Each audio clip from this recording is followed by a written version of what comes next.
All right, everyone, I am back with another interview. This has been a heavily requested interview. Actor, producer, director, stuntman extraordinaire.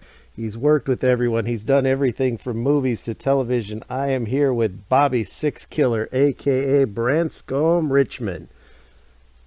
You know, you forgot to say head bottle washer, chef, goat wrangler, dog doo-doo picker-upper, and, how do I say, gardening expertise. Yeah, because you're on the islands. They're on the Big Island there in Hawaii, right? Well, I'm on Maui. Uh, I live here, but I work everywhere else. Does that make sense? It does. Yeah. Yeah. There comes a time, where you just get tired of the traffic in Los Angeles, but it's okay. Not that I'm putting Los Angeles down. I'm just saying needed more space, needed more room.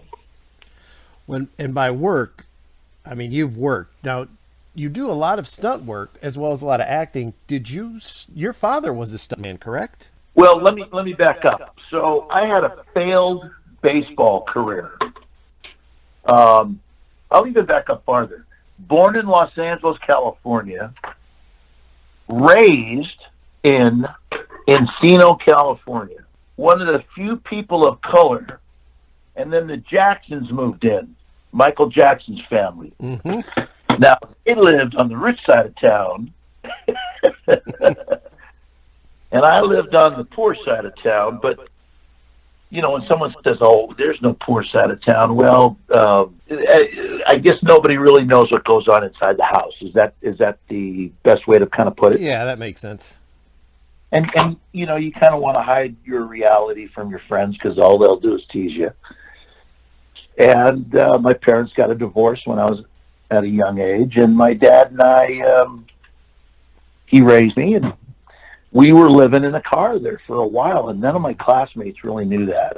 I'm sure like 3 or 4 of my good guys that, when you have your Stingray bicycle and you're in that club, you guys ride your bike everywhere with your baseball mitt on the handlebars. Mm-hmm. Yeah. So that was kind of it, and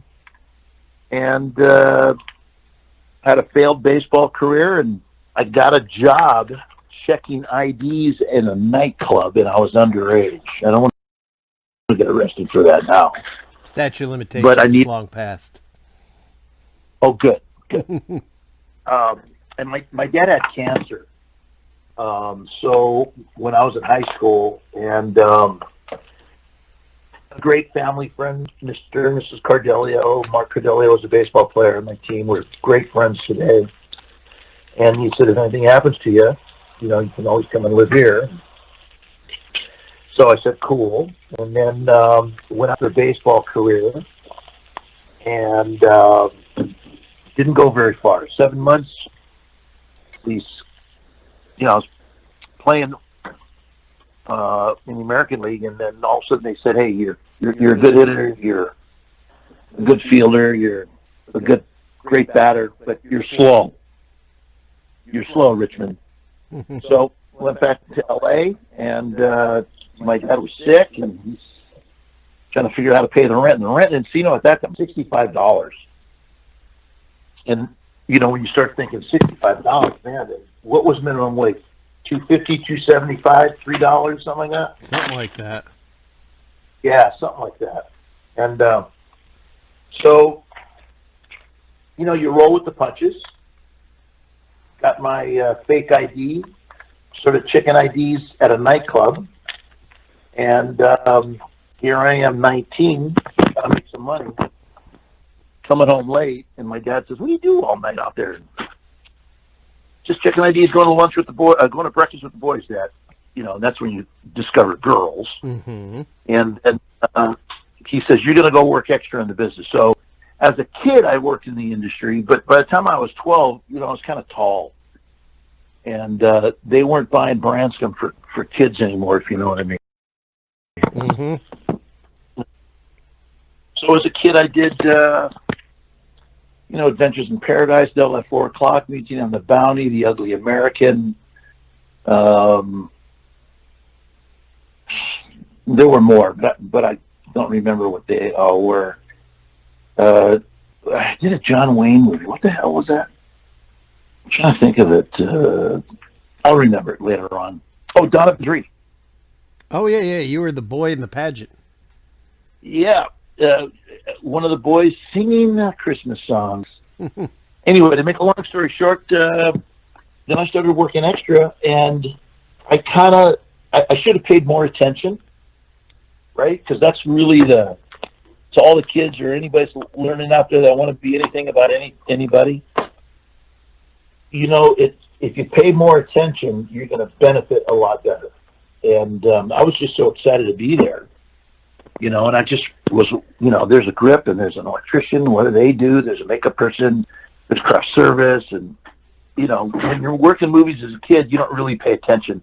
But when you're 19, I paid a little more attention. But I should have paid more attention than a 19-year-old. Anyway, make a long story short, there was a wonderful thing for me. It was called affirmative action. Mm-hmm. And what did that mean? That means the federal government came on in and said, hey, we want to level the playing field. The goalposts are being moved around a lot, and it may not be wonderful or fair for everybody. And I was blessed to take advantage of that only because the Buffalo Soldiers, which were the black cowboys, black athletes that were trying to get into the motion picture industry as stuntmen, and the stunt coordinators of that time, I'm going to be very diplomatic to make sure I'm not spreading ill will anywhere, came from the rodeo and the circus.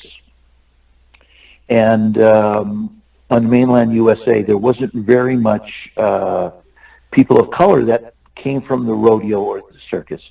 So it might have been a little uncomfortable when the federal government says, hey, you guys are going to have to hire 18% minority, and that's a federal mandate. And listen, in our world, people are more comfortable with people that they are familiar with. We all get it. We understand.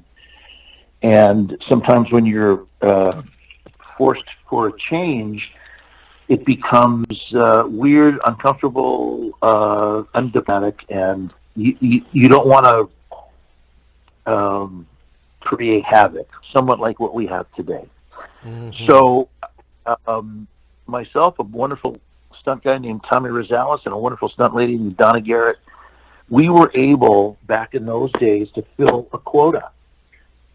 And here I'm going. I'm working extra, and I'm being a stunt guy. And they said, hey, Branscombe, can you say these couple lines here before we throw you down the stairs on fire? And I go, sure. And I was blessed to get my start that way. I had a musical background as well, and my dad forced me to play the accordion. Yeah, my uncle plays the accordion. No shame in that. Well, it is when the girls aren't coming around. Well, that's they're true. Looking at guitar players. Yes, they are. They're looking at guitar players and saxophone players. They ain't looking at accordion players. No. All my buddies, hey, where's your monkey? That's so that's how I got into the stunt industry. Now, let me tell you, when you have a father in the business, what that means. That means you get a first look and a second chance. If you don't perform or have diplomacy or a certain etiquette like your father, you're not gonna prosper. You know what I mean? Mm-hmm. So my dad raised me right, and taught me manners, and when a guy's got cancer, you're listening. You know what I mean? Oh yeah. And then he died when I was 23, and everything I learned in the industry or as a young man, I took with me and started my family, and got blessed and learned to stay in my lane. And if I could get out of my lane, I asked for the opportunity, and that's what happened. And I went after it. Do you prefer acting or stunt work? Well, let me say say this. That's an interesting preference. So I'll answer quickly, and then I'll kind of back up a little bit. I like it both. And I also like it when I'm standing on stage with my band, singing and entertaining crowds, either at motorcycle rallies or hot rod events or at the casino or in the lounge or something like that. Because I think a lot of people that have indigenous backgrounds have a lot of stories to tell. And if we're getting too deep, you just tell me. But I think people that have an indigenous background want to get something across where you can build a bridge between those who are not indigenous and yourself, so we can all be all the same relations. Mm-hmm. You know, mm-hmm. And so any opportunity, I'll take it. The interesting thing for me is I never turned a job down. You know what I mean? You know how you hear, oh, well, I turned that job down. I turned that. Dude, I couldn't afford to turn the job down. And the other thing is I truly felt through what my dad was telling me through my years is get in the traffic. You might get hit by a car. You know what I mean? Mm-hmm. Get in there and see where you can help, see where you can be useful, see where, you know, nobody has all the answers, and maybe you got a half an answer, and you can be a part of the solution. You know what I mean? Mm-hmm. So that's why I always made sure that I got my butt in there. Now, I'm skipping far ahead, but I have to when you said, you know, with your band, of course, if I'm correct, sure. If I'm mistaken, Branscombe Richmond and is it the Bobby Six Killers? No, it's Branscombe Richmond and the Renegade Posse. Renegade Posse. I know Renegade. Well, when you said you like to perform in that and the motorcycle rallies, you are a spokesman for Indian motorcycles, correct? Well, I was. Okay. From 98 to 2003. I was part of Indian Motorcycle Corporate. And we would go support the dealer network throughout the United States. And then we would support them in Europe. We would do concerts. I did concerts all over the world. Some for Indian, some not for Indian. And hey, there's nothing like standing there opening up for the Doobie Brothers or opening up for guys who are huge in Europe, like Johnny Holiday, Angie Booty. And you know, you got to throw one song of their country, and we'd play France a lot, and I would sing Je Tendrai, you know, an old Maurice Chevalier song. Mm-hmm. Rock band doing their country song, and you know, it's endearing. They love it. Or if we go to Japan and we're rocking for the half American troops and half the Japanese troops down there, and you sing Chotomate Kudasai, and you know, people just go, "Whoa, what's that?" You know, so you want to share your love with them as well. That's the whole idea. Share something valuable of what you know and what you have to share that brings joy to many. I mean, how wonderful it is to make someone's day or do something special for somebody else. Be of service to them. There's the Indian, one of their big plants is actually a 3-hour drive from me at best over in Iowa. And I always remembered I had read that, and it was like, so you're on the show where the main guy is a big Harley rider, yet you never, well, the character, I guess, never was on a bike at all in the show. And then when I had read that, it was like, oh, I know Indian motorcycles. They have that plant not far from here, and good quality motorcycles. Very good quality motorcycles. They were America's first motorcycle in 1901. 1902 was, so Indian motorcycles 1901. American motorcycles 1902. Harley Davidson 1903. That's when they became, you know, into the marketplace. And as well, to let you know, the throttle was on the left-hand side so that police and military could shoot their gun with the right.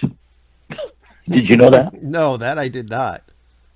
That's right. The throttle's on the left-hand side. Now, do you still ride? Oh, yeah. I got a motorcycle. Oh, yeah. Nice. I got an Indian. Very nice. I always thought it was kind of funny after I read that. I was like, but he never rides on the show. The only time you're ever on a bike on the show, it tipped over on you. That's right. So I rode a Goldwing in one episode, Mm-hmm. or was it two episodes? And there's a thing between me and Lorenzo where I say, "I'm riding a couch, sir, and you don't make it so loud. Do you hear anything? Of course you don't. It's quiet, unlike you." Or something like that. Yeah, like the bike's running now. You just can't hear it.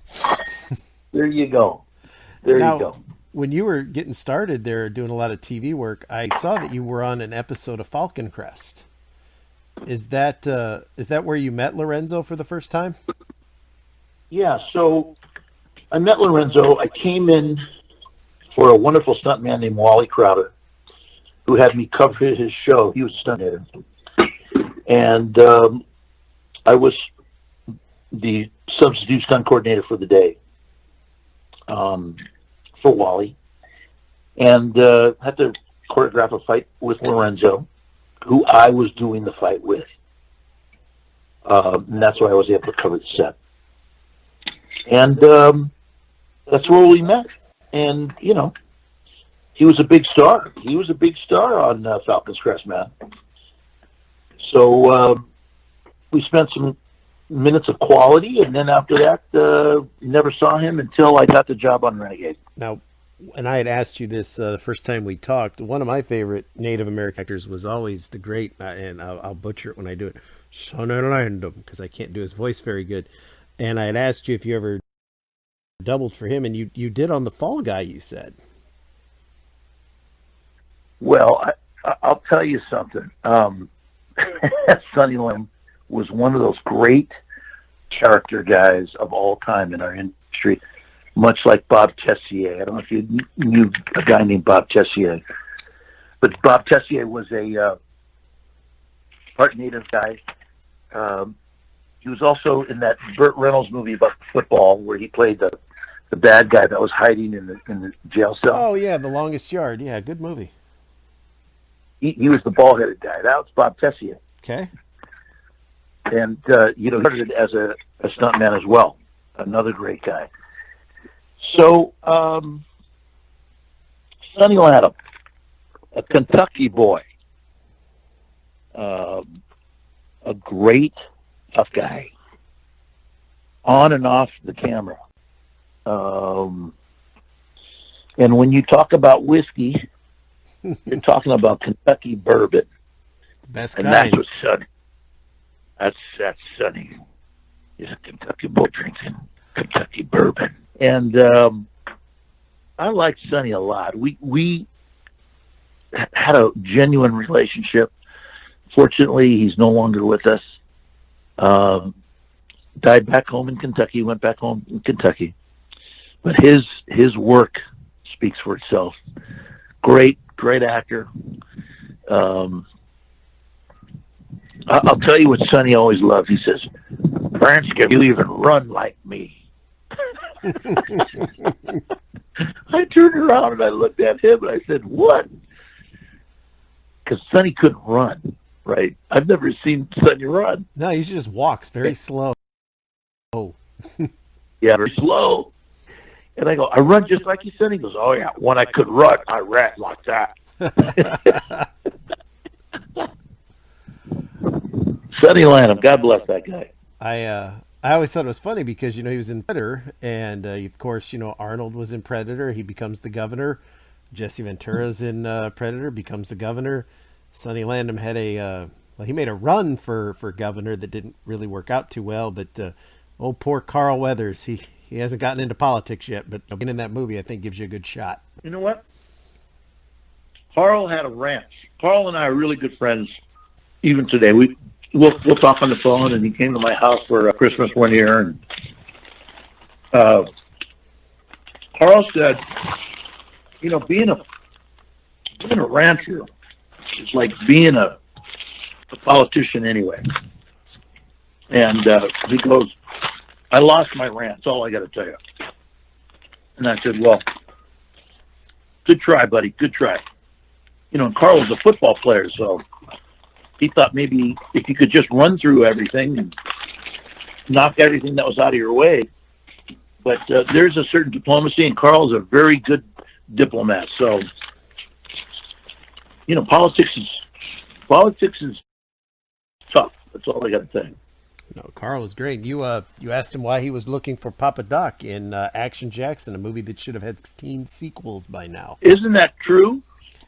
That's so true. Sonny Landham was in that too. Movie. I just remembered that. And it was crazy, Sonny.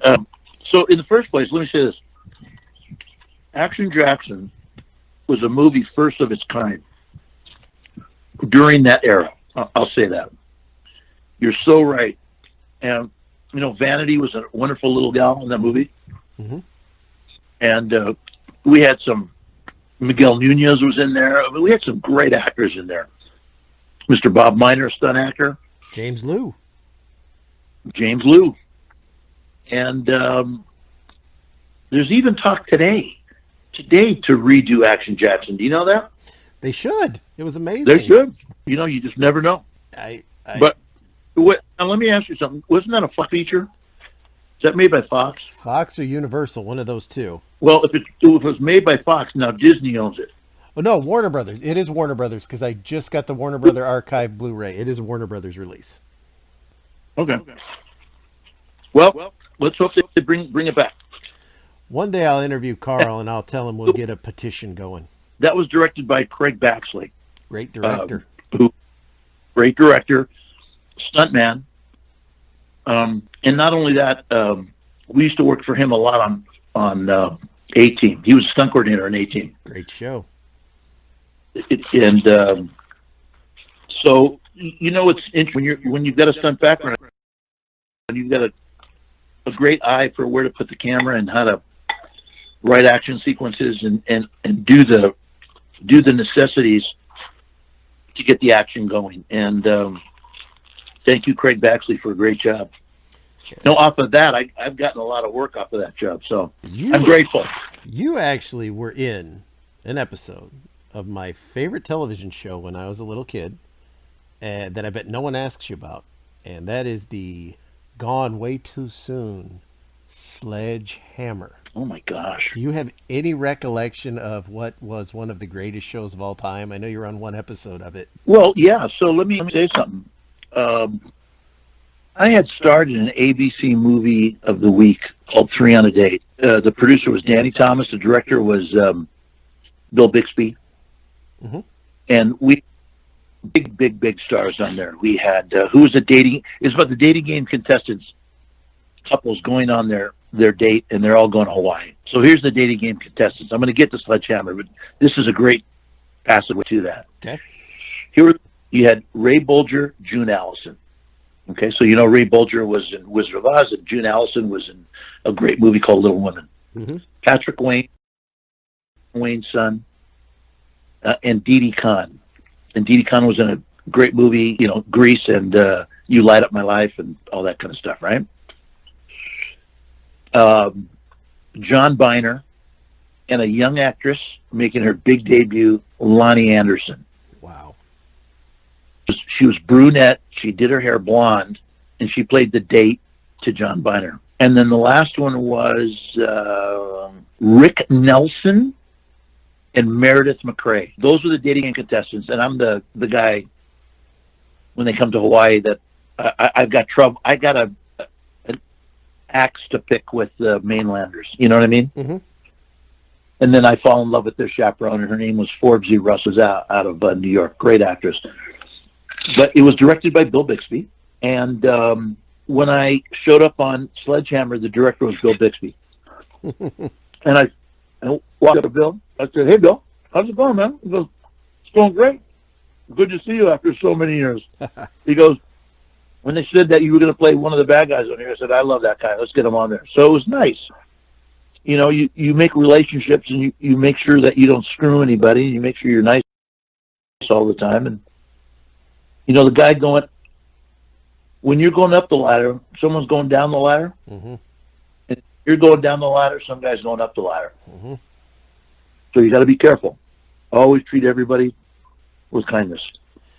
Yeah, that was a great show. I thought David Rashke was phenomenal. Of course, Harrison Page is good in everything. And I cannot remember her name, the actress that played Dory. She went on to write Twister. But yeah, she never saw her in much either. But that show, just there's something about that show. I think it was just the Dirty Harry parody of it and everything. It was just so good. I It was wish funny. wished it would have lasted a lot longer than it did. Slapstick comedy. To this day, it's still one of my favorite. I have them all on DVD. I have the 2 comic books they made. Yeah, it was a favorite of mine. I was always glad to see once in a while that comes up in conversation because sadly it does not. Well, let me say something about Bill Bixby for a second. Because he lived on Maui. And Bill was a very talented man. You got to remember that, Courtship of Eddie's Father was a big series for him. And then My Favorite Martian, right? Yep. Do your listeners even remember these shows? My Favorite Martian, I know for a fact they do because I post pictures of it once in a while. Well, Bill Bixby was a guy who was, he paid attention because he became a director while he was being an actor. And the guy that was in his corner a lot was Danny Thomas. Now, Danny Thomas was, I think he was Lebanese. Was he Lebanese? I think he was. And, and he smoked a big cigar and people made fun of his nose. But, he's Marlo Thomas's father. And he was a guy that was able to create programming that maybe was a little off center. He wasn't American, but he was of an indigenous culture from somewhere else. Mm-hmm. You know what I mean? So, and Bill learned from that, and he got some good shots from Danny Thomas. Danny Thomas's real name was Amos Jacobs. Did you know that? I did not. And it was not a cool name for Hollywood. So I don't know who changed his name, but he became Danny Thomas. But his name was Amos Jacobs because on all his movies there was another producer there in all his TV shows, a guy named Ron Jacobs, who was his nephew. And that's how I found out. I said, "Hey, Ron, you're his nephew, but your last name's not Thomas." He goes, "Well, his last name's not really Thomas. His real name is Amos Jacobs." Now, while you're doing all I'm not putting people to sleep. Oh no, not at all. Yep, I'm here. I'm eating Maui home, looking at the ocean. Now, as you're doing all this TV, you actually then in 1985 got put in one of my son's favorite movies, one anybody that grew up then's favorite movies. You were in Commando with Arnold, who was still fairly new to acting at that point. Did you think when you were in that movie, when you met him, did you think this guy's going to be a huge superstar? Well, let me put it to you this way. So I get a call from the stunt coordinator. His name is Benny Dobbins. God bless his soul. He's gone. And there was a young stuntman just getting in. His name was Joel Kramer, and he was doubling Arnold. And you kind of go, wait a minute, Joel's not as big as Arnold, but, with the clothes on and doing the thing. And remember the car hit with the Porsche? Oh, yeah. That was Joel Kramer. That was a good one. Anyway, so here we are. We're working. And, I've done quite a few movies with Arnold. Can't remember them all, but when I was there, my partner was Franco Columbo. Okay. So we get taken out by Arnold in the control room. Mm-hmm. I get in the closet, and Franco Columbo goes down. Well, so when I met Arnold, I went up to him because we had done a job when I was in high school playing music. There was a place out in Los Angeles called the Tiki's.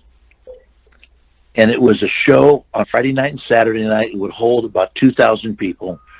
And Arnold would be one of the people carrying the king on a bamboo chair through these 2,000 people. And there would be this Polynesian king, and Arnold would be carrying it with Franco Columbo. And I mentioned that to those guys, and he goes, "Oh, yeah, that was many years ago. That's when we didn't have money." But Commando was great fun. Just wonderful group of guys.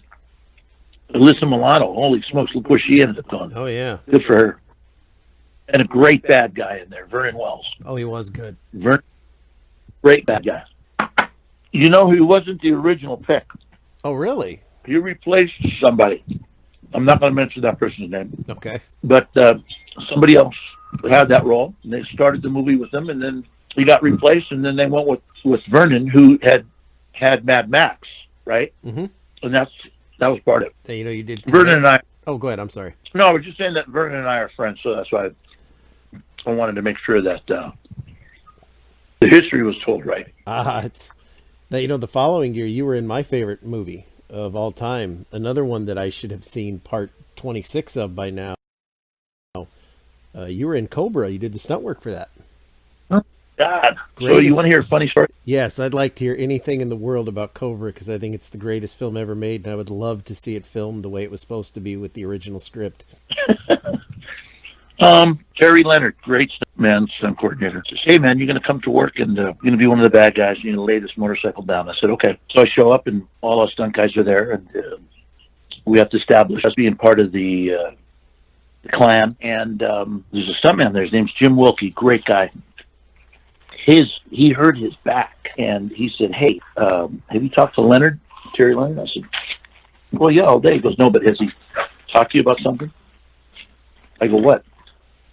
"There's a 40-foot high fall that I would prefer not to do because of my back." And I said, "Well, who's going to lay down the motorcycle?" And he said, I forgot who he said, "But I'm going to do part of the fight down in the lobby." And I said, "Okay." So Terry comes up to me and goes, he had a nickname for me. He called me Pollywog. He goes, "Hey, Pollywog, come on up here." And we start walking up this building, and we've walked up 4 stories. And we go out on the fire escape, and he says, "Okay, I got something for you to do." I said, "Okay, you're going to lay right down here, and then you're going to roll, and you're going to fall a little over 40 feet. And I got, you ready? You can do this? Feel good?" And I look at it, and you know when you're standing there and you're looking down, and you go, "Wow, man," you know.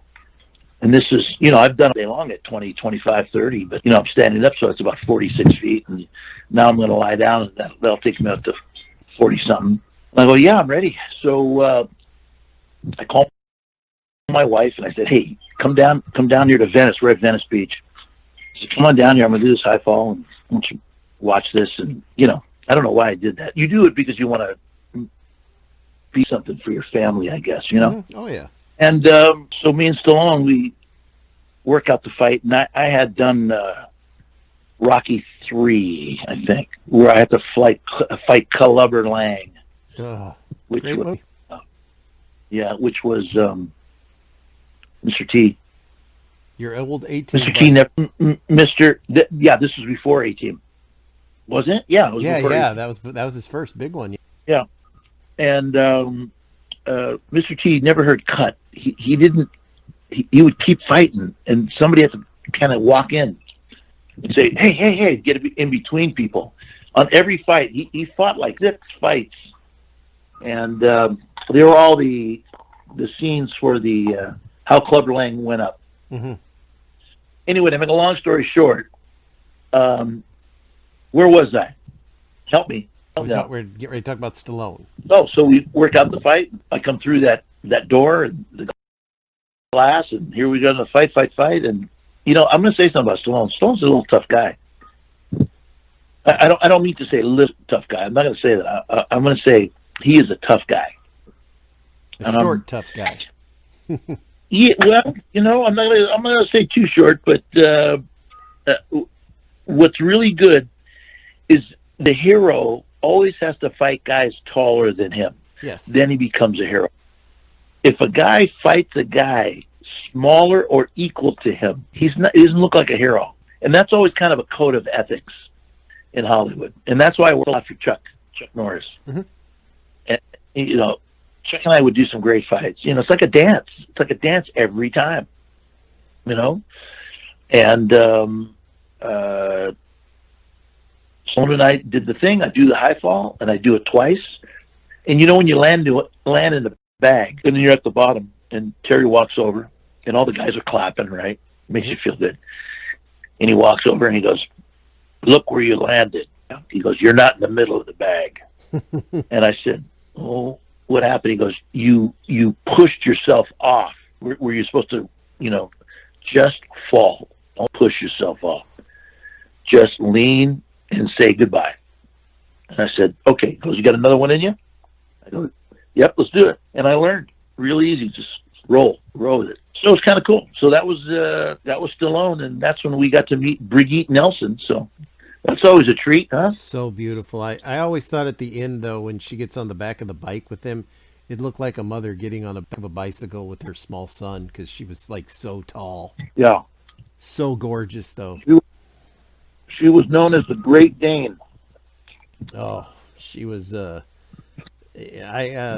I wish she would have done more. I really do. She had, a nice few bit of runs. She was in a couple of straight to video action movies I was a big fan of. Then she kind of went away for a while. Well, something always happens. You know what I mean, man? Yeah. Now I'm sure for women, it's tougher because you're there because you're at the prime of your beautiful life, and then you get to a certain age where you don't get to play the leading ingenue anymore.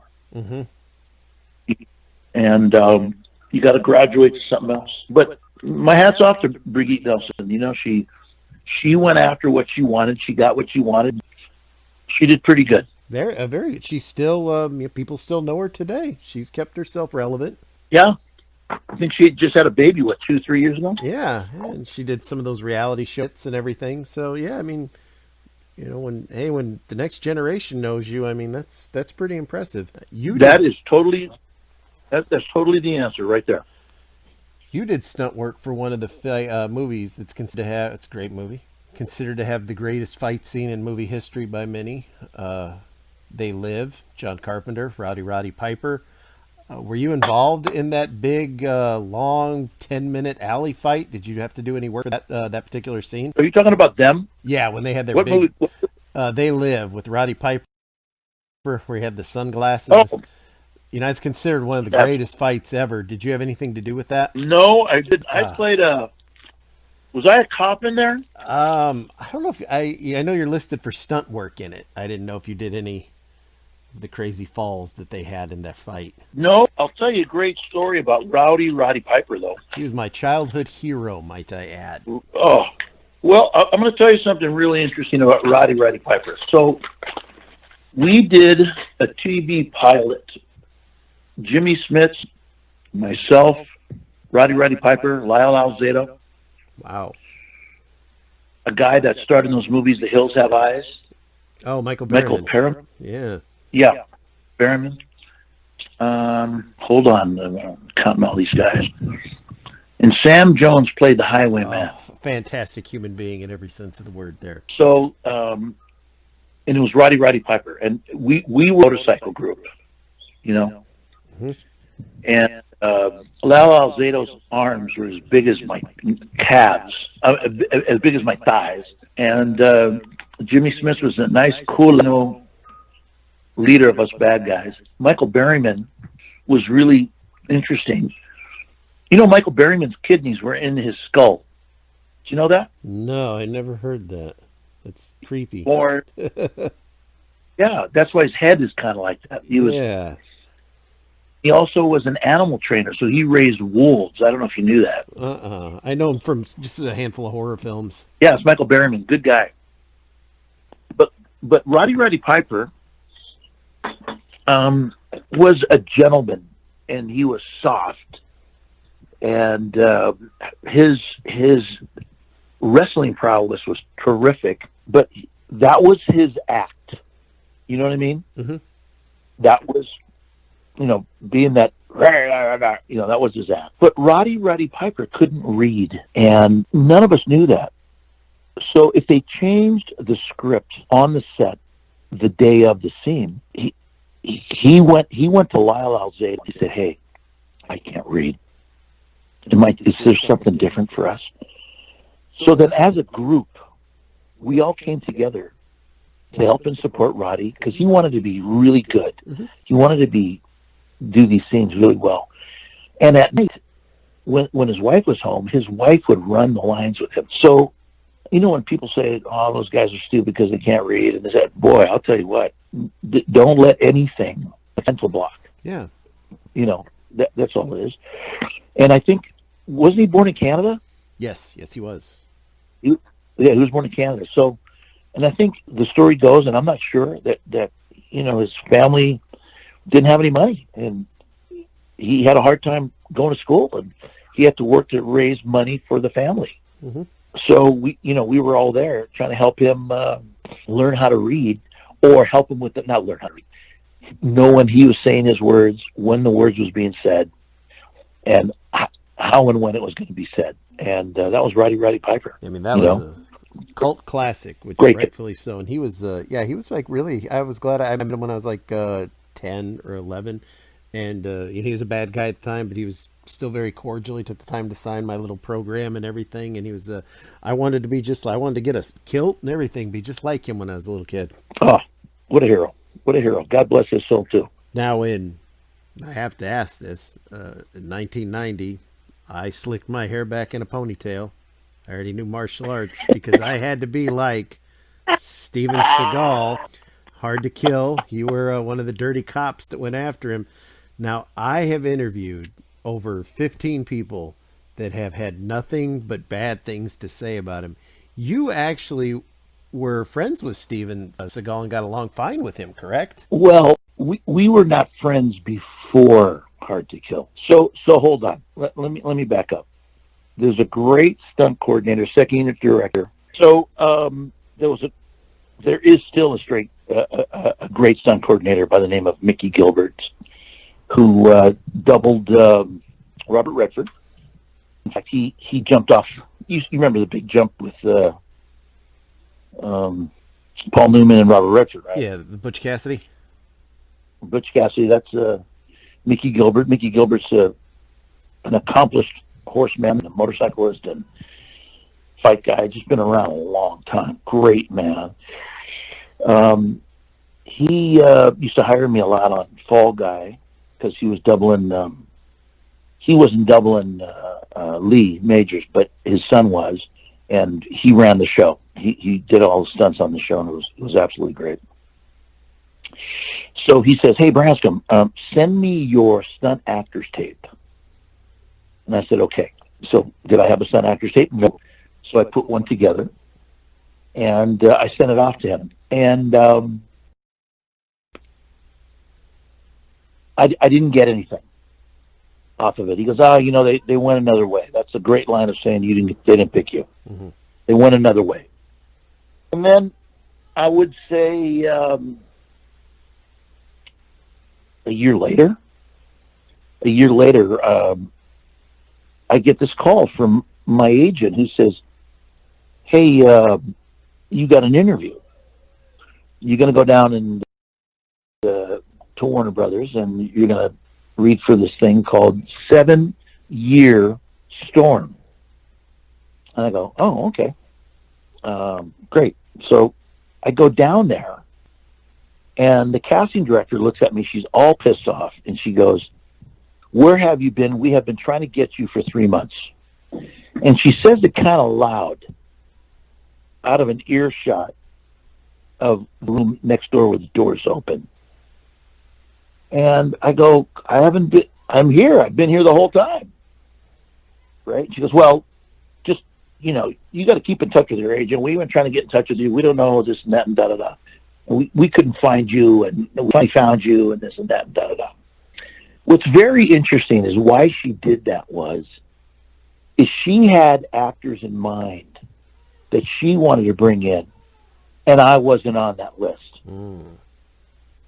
Okay?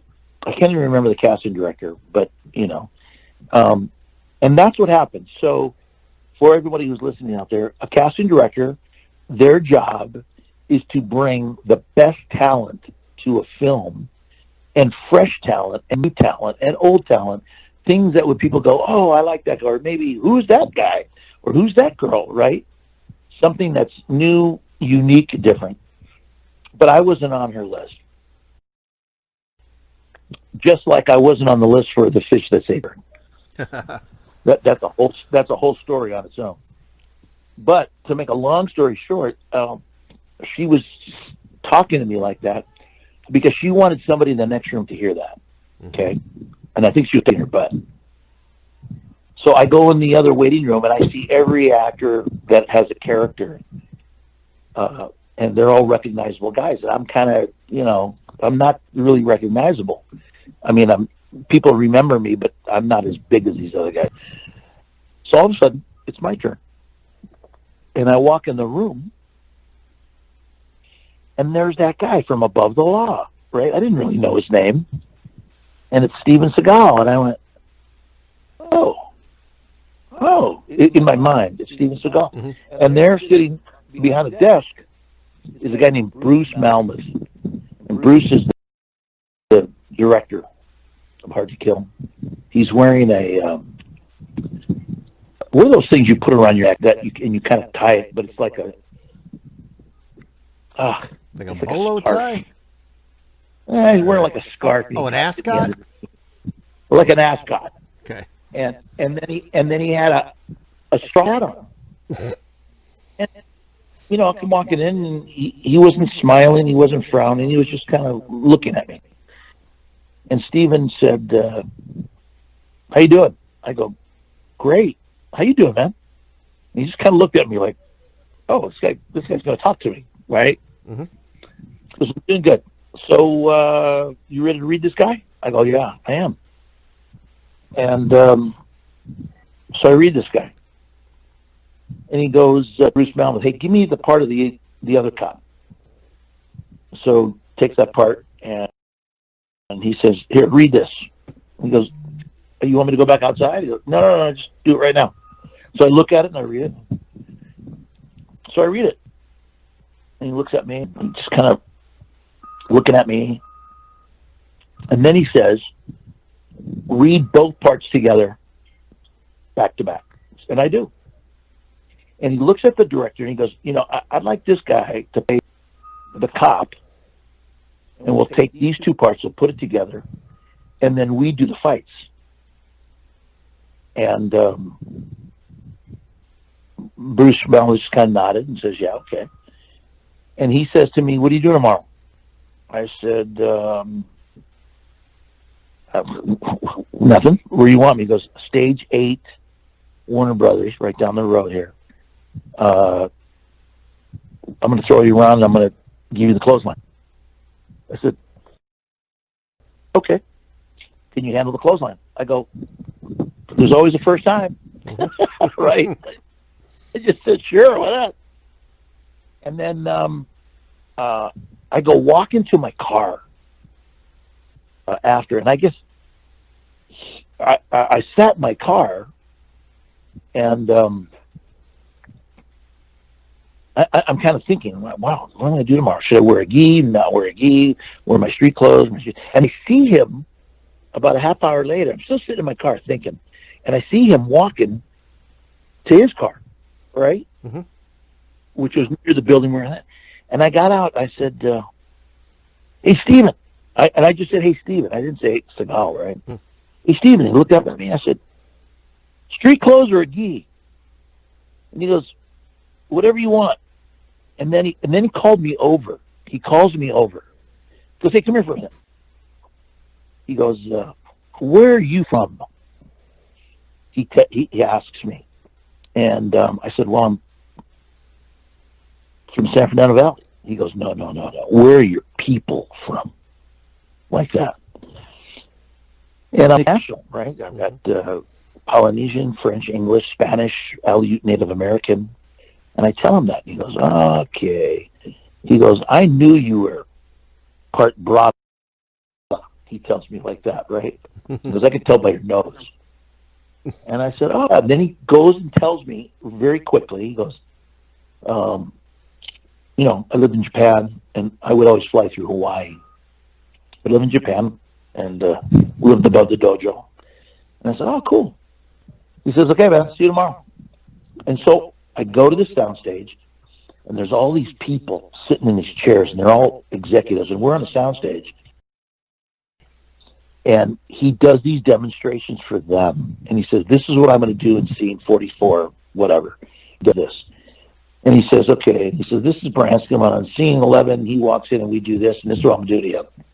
And so he lays this thing out. We do it. Okay. And then we'll do the scene over here. We're going to do that. And then we're in Chinatown. We're going to do this scene. We're going to do it. And he freaking clotheslines me. And, he looks at me. He goes, just relax. Don't do a thing. Go for the ride. I go, okay. So I do it. And you can hear the people go, oh, you know how someone's watching something? Mm-hmm. And when they wipe out, they go, oh, kind of like that. Mm-hmm. He goes, okay, Branscombe, we're going to do it again. And he goes, so while he's talking to me, he goes, okay, we're going to do it again. I really need you to relax. And in the middle of his conversation, he does it.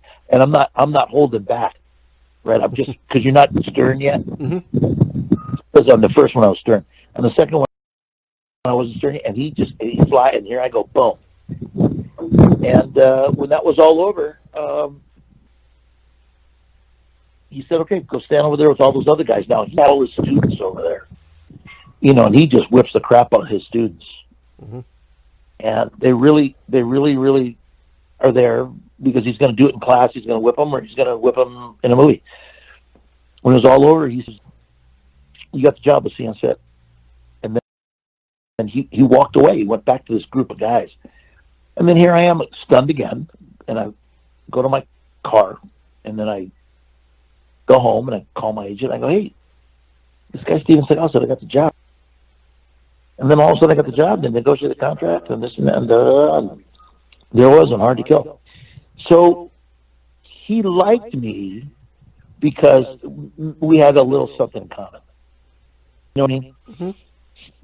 Getting back to why everybody says, oh, that guy's not a nice guy. Got to remember, he's Aikido. Aikido is to keep everybody off balance. So when you walk into a room, you're not there to be Mr. Popularity. You're there to look around at it. I'm not here to be your best friend. I'm going to be here to keep you off balance. And that's what he does. But then there's the guy with the nose, and that was me. And I come walk him, and walk by and go, hey, bro, how you doing? And he goes, oh, good, bro. We had a normal friendship. Mm-hmm. Nothing on this. And, we spent a lot of time on that movie. Chinatown was 4 o'clock in the morning for that. Great scene. Yeah. So he kind of choked me out for real there. I don't know if I told you that. Yes, you did. On the choking scene. I had to finally tap his leg that you never really saw, because the world is starting to close in, and the big circle is starting to close in on me. If you notice, at the last second, when he drops me, I come up, I grab a breath, and then I go down. But I needed that breath, man, because I was passing out. Do you still Steven knows those things. That's the real deal. Do you still keep in contact with him at all? No, I not really. I probably talked to him maybe 6 years ago. And I had the great pleasure of being at his house, which was a unique experience. But Steven is great conversational piece for everyone in this industry to kind of understand. Here's a guy who was an actual instructor, and where he started there, and then where he went. Not a lot of guys get a shot like that. Mm-mm. And whether they like you or not, that's another thing. But Steven's comfortable in his own zone. You got to give it off to him for that. You got to, that next year, you got to work with another big martial artist in films at the time. You did stunts for Death Warrant with Jean-Claude Van Damme and the amazing, at least in my opinion, Patrick Kilpatrick. Gosh, Patrick Kilpatrick. Nice, great guy. Nice man. Very, very friendly. Yes. Talked to him for quite some time. Very good guy. Well, I speak French, so Van Damme is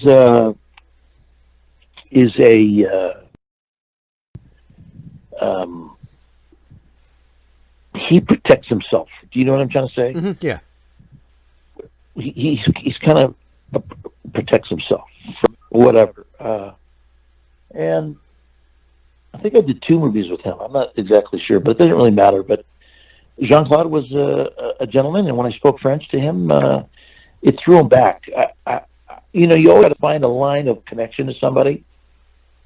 And when I spoke French to him, I might have crossed a line where I shouldn't have.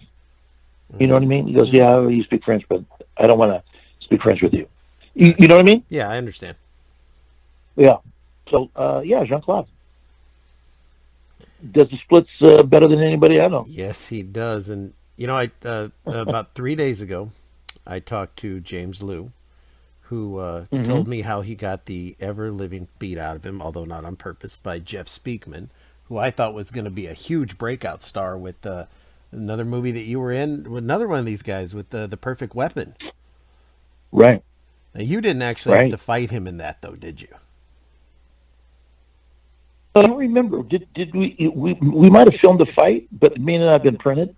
It was at the bar, right? Wasn't it at the bar? Yeah, at that Croc Club bar. Yeah. So he's Karate Kempo. And that's Ed Parker. And Ed Parker is from Hawaii, actually. He's also a former bodyguard for Elvis Presley. And Jeff Speakman was a very honorable guy and a very class act. And I think he did that movie, and then he did Atlantis or something like that. Yeah, he did a handful after that, but he didn't do the Kenpo anymore. He was just another guy shooting a gun, and it didn't really resonate. I don't think, at least with me, it was like, well, I want to see the Kenpo. I can watch anybody shoot a gun. Right. Well, I had done a movie with Ed Parker called Kill the Goose, and then here I am doing a movie with one of his black belts, and it was an honor. And I did not know at the time that I was filming Perfect Weapon that he's a student of Ed Parker, Sensei Ed Parker. So when he said, hey, by the way, I'm a student of Sensei Ed Parker, and I said, oh, wow, what an honor, because my sensei was Bill Ryusaki, who is also, Karate Kempo, and how guys put in their own stuff after a while and so forth and so on. And Bill Ryusaki, God bless his soul, Ed Parker, God bless his soul, and wherever Jeff Speakman is, I saw him in an elevator in Las Vegas many, many years ago. I walk into an elevator, and I turn around at the Stardust, and this guy says, hey, Branscombe, and I turn around, and hey, Speakman. And he, how you doing, brother? He goes, great. I see you're playing the lounge Friday night. This was on a Wednesday when I checked in. I go, yeah, I'm playing the showroom on Friday night because Into the Dark is closed. One of their showroom big shows. Mm-hmm. And he was there doing a martial arts convention. And it was really nice to see him. Wherever he is, many blessings to that guy. Good guy. I believe he just, from what I could tell, I think he just kind of stick to teaching and seminars now. I don't think he does much acting anymore.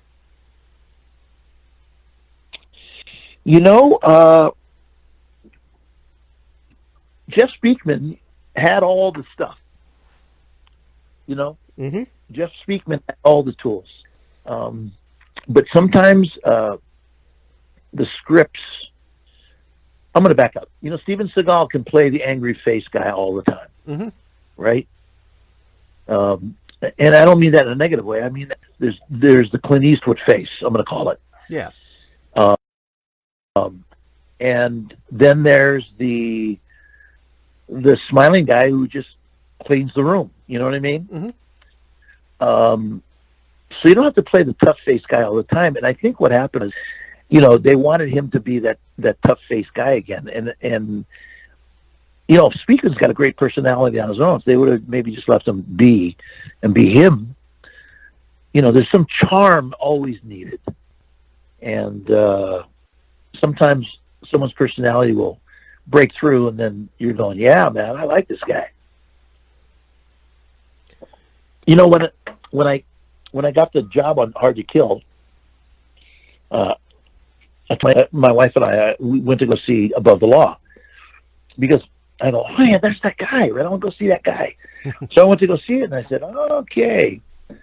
And Mickey Gilbert's tape that I earlier in this conversation, he gave it to Steven. Steven kept the tape. Oh. He goes, I was going to put you in a movie one day, and I put you in my second movie because I watched you on your fights. And That's I said, very cool. Oh, cool. But, you know, I didn't have to be that ugly face guy going, rah, rah, rah, rah, even though that's what I was going to play. But, you know, I think off camera, you know, if you're just going to be yourself, I think that's what people like. Just be yourself. And then when they say action, then you got to be that, you know.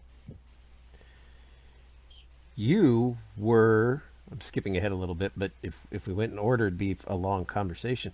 You were a co-producer and in a movie with, in my opinion, the most beautiful woman on the face of God's green earth, probably ever, I'll say, in my life. You got to work with the late Anna Nicole Smith. I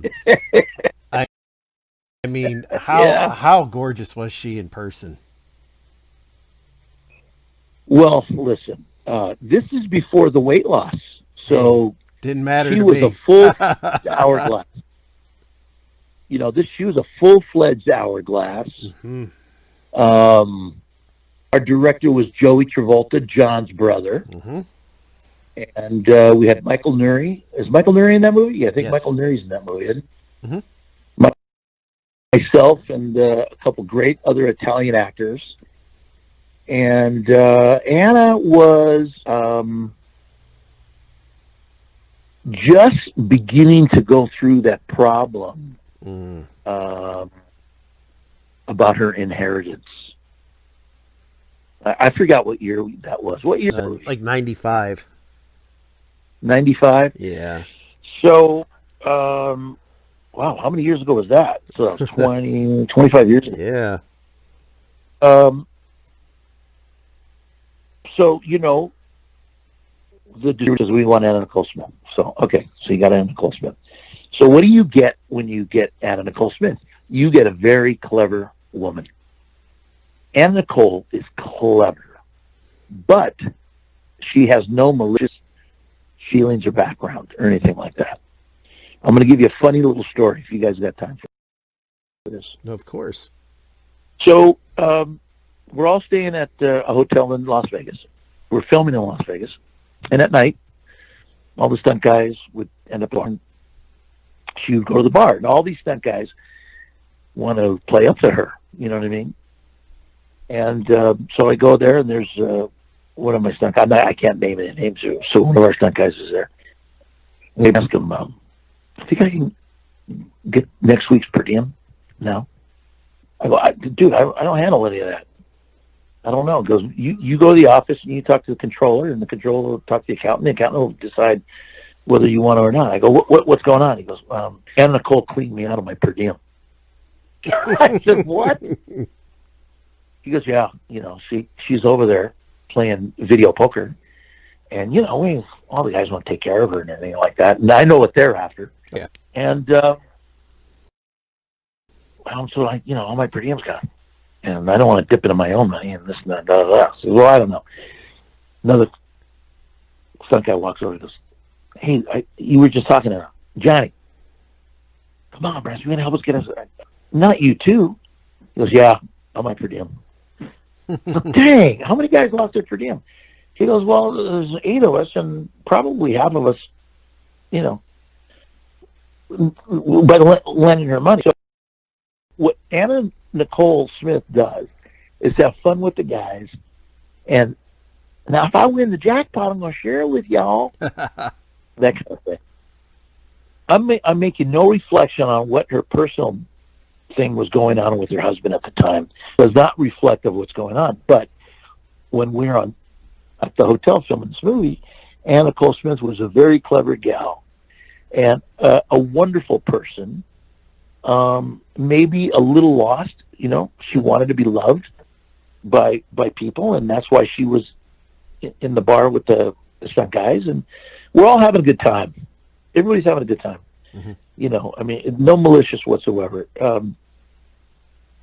She did lose $400 glasses that we used in the movie that we had to go repurchase. And, you know, we're making these things on a tight budget. And I know Anna put it in her purse, but, you know, with a hug and a kiss, she was a charming lady. But Anna Cole Smith, great lady. To this day, I think she's still a goddess. I guess there's no other way I can say it. Yeah, you know, and she was a woman with an hourglass shape, but she knew how to carry herself. I guess that's the best way to say it. Mm-hmm. Do you know what I mean? Oh yeah. She wasn't a prima donna or any of that kind of stuff. She wanted to do good work. And I'm sure, you know, when you're Anna Nicole Smith, your life is lonely, man. Yeah. You know, because every guy's hitting on you. And, you know, you're from she's from Houston, so you know it's you're born in Houston, Texas, and you're curious what the world is on the outside. And she became the guest model and that whole 9 yards. And I think we did 2 movies with Anna. I'm mistaken. Were you? She was another one called To the Limit. Too. To the Limit was the first, and then were you in another one with her? Da Vinci's War? Did we do Da Vinci's War? Yeah, yes, you did. Yes, that's right. She was in that, wasn't she? You know what? I remember. You're talking 25 years ago. So. Sam Jones was in Da Vinci's War. Who? Sam Jones. Oh, yeah, Sam was in there. Oh, Sam. And then we did Vegas Vice. Then I was co-producer on Vegas Vice, and Sam was in that. And he was in 3 episodes of Renegade as 3 different people. Yeah, Sam could do a good fight. You know, a trained martial artist, too. Sam's a good guy. Now, before I mention Renegade, I have to mention I'm a wrestling fan. And, of course, in 2002, when my man The Rock, who, if anybody that remembers me from back then, knows I spent a lot of money buying Versace shirts and also speaking in the third person. The Rock, one of the greatest pro wrestlers ever, went on to do his first big starring movie, The Scorpion King, and you opened right up hot as his brother.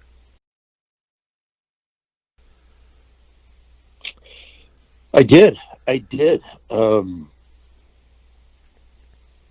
Well, first of all, I was a fan of The Rock's because here was a Polynesian of mixed race. You know, his father was Rocky Soulman Johnson, a black gentleman who I used to watch when I was in high school. Wednesday night at the Olympic Auditorium, Rocky Soulman Johnson wrestling Mil Máscaras or the Sheik or, you know, somebody. Mm-hmm. And I was not the first choice. I get a lot of that. I get a lot of, oh, you're not the first choice, right? And it's okay. On Soul Surfer, I was not the first choice. And that's okay. But once again, I got that job because of a wonderful stuntman by the name of Billy Burton. And they were looking for a guy to play the brother to The Rock. And the casting director had somebody else in mind, but did not live in the United States. They lived in New Zealand. And that movie was shot in the United States, and then there was immigration and all this kind of stuff. And then there was this funny, weird thing that guy's a wrestler. We don't really know if we want to do a movie with him. You know that thing? Oh, yeah. You know, we want to, who did Shakespeare in England or something like that. There's a certain class fanatic thing going on at times where they say, I'll pass. And an Academy Award winner was that part of the King, and he passed because, you know, he didn't want to do a movie with a wrestler. And then there was a very recognizable actor from China who said, I cannot play bad guys, otherwise my career in China will be over, because he's always the hero.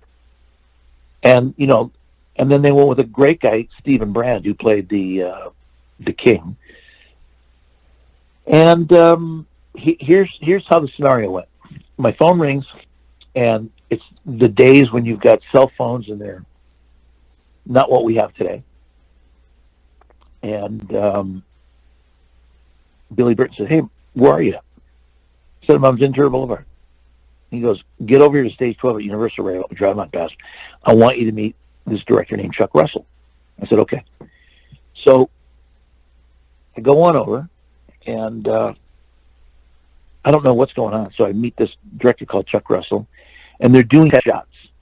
And I'm watching Kelly Hu and Dwayne Johnson doing this fall off a slide, a water slide. They're doing these water slide test shots. And I get these pages, and he shows me, and he goes, "Go in the corner, and when I'm done with the shot, read this scene to me." So I wait, and I'm thinking, "Wow, that's Kelly Hu. I know Kelly Hu, and that's a rock." And, I do the interview, and he says, "Okay, go over to casting and meet blah, blah, blah." So Billy goes, go over there. So I go over to casting, and the casting director looks at me like, "Branscombe, you're a TV actor. You're not a motion picture actor." I get that, right? And I go, and I just smile. What am I going to say? I said, "Well, listen, Chuck Russell told me to come on over here." He goes, "How'd you get in there?" I go, "Billy Burton." "Who's he?" I go, "He's a stunt coordinator sitting in the director." And she just smirked. All right. So here's what happens. 3 weeks later, I get a call from my agent. He goes, "Okay, Branscombe, interesting outcome. You got the job, but here's what's going on. You're going to get dressed.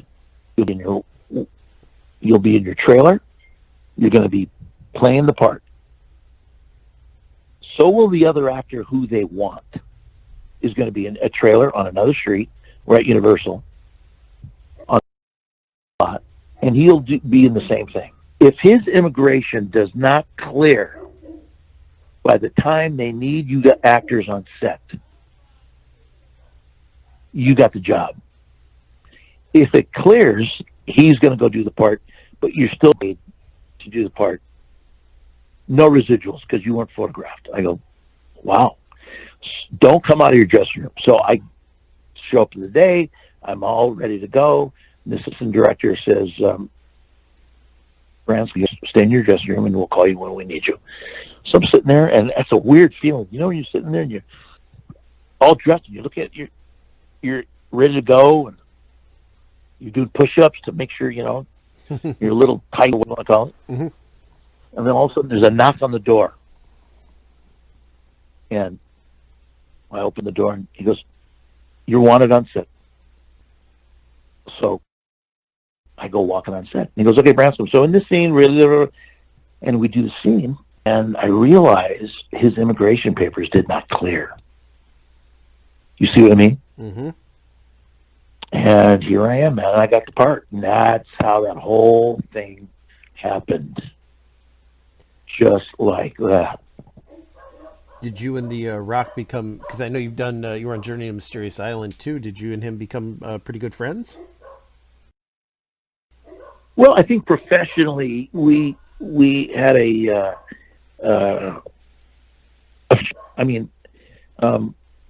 don't talk on the phone. We don't send cards or letters or anything like that. But, this community of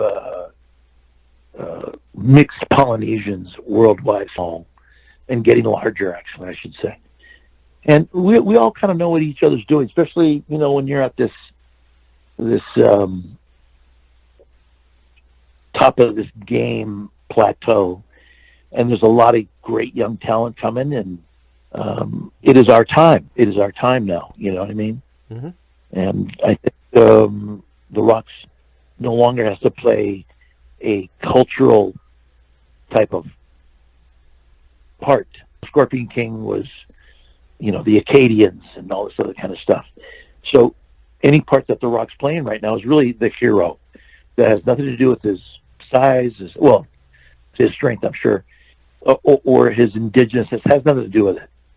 But he's playing roles that you know, John Wayne can play, and Arnold Schwarzenegger can play, and now it's The Rock's turn, and I'll say he's opened the door for a lot of people of this nationality and this color.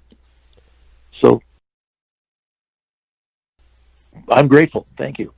Did you figure? Because I mean, that's about 18, going on 20 years old, Scorpion King, and at the time he was, still the most electrifying man in sports entertainment, wrestling, and all that. Ever figured that he would go on to become, and rightfully so, in my opinion, the highest paid actor in Hollywood all these years later? No, he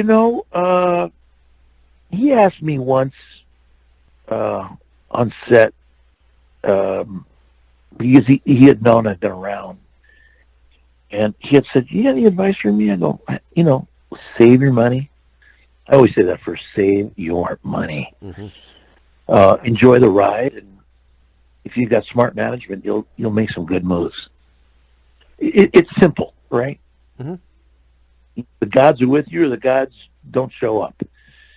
And, but, it's not handed to you. You got to create your luck.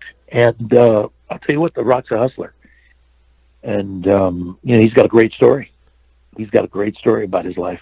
Now, I have to mention, and first, I want to say, before I ask, of course, I'm going to ask you about Renegade. Now, that's no secret.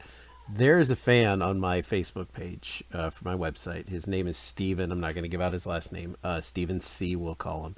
He wanted me to be sure to tell you hello. He is a huge fan, and he has been asking going to do the Bobby Six Killer interview, because I've already interviewed Mr. Lamas, Miss Kidmont, Miss Robinson. So he's very, very excited about this. So this will make his day. I wanted to just mention his name on air. Renegade. That, I don't want to say I put you on the map because you've been doing, but that was your first, we're seeing you on TV every week now as Bobby Six Killer. Now, I know Stephen J. Cannell wrote the part with Lorenzo Lamas in mind. I know Kathleen Kinmont written with her in mind. You actually had to audition for your part of Bobby, correct? I did. It was 400, 500 guys. Yeah. You want me to tell you a story? Oh, yeah. Oh, okay. So my agent calls, Renegade, Stephen J. Cannell. I had done a wonderful role on Rockford Files that he directed, and naturally playing the bad guy. And he goes, "It's for Stephen J. Cannell." Oh, wow. Awesome. And I had done a ton of Hunters, and here I go. Now this was in syndication. Okay, so this was in syndication. Kind of started, and nobody really knew what this syndication thing was. We were going to be on Saturdays at 7:00, right? 7:00 on Saturday. You know what I mean? I got you. I got you Saturdays at 11 where I am at night. Okay. Well, maybe that was the second run. I knew they were allowed 2 runs. But so here we are. If you got the job, the show was going to start airing on Saturdays at 7:00. Okay. And then it was 22 episodes a year. And then you would do some extra couple. One year we went 24. But anyway, so I read for Barbara Clayman, a casting director who smoked a lot of cigarettes. And I don't smoke. But she talked like this, right? Because she had that smoker's cough. And so I read, and she goes, "Okay." I get a call a week or so later. She goes, "We're going to tape you for the read." I tape it for the read. And then I was done. A couple of weeks go by. She goes, "Final callbacks." So my agent says, "Final callbacks." So I show up, and where they've been is they've been reading guys in L.A., reading guys in New Mexico, they've been reading guys all over the United States, and they've been reading some guys in Canada.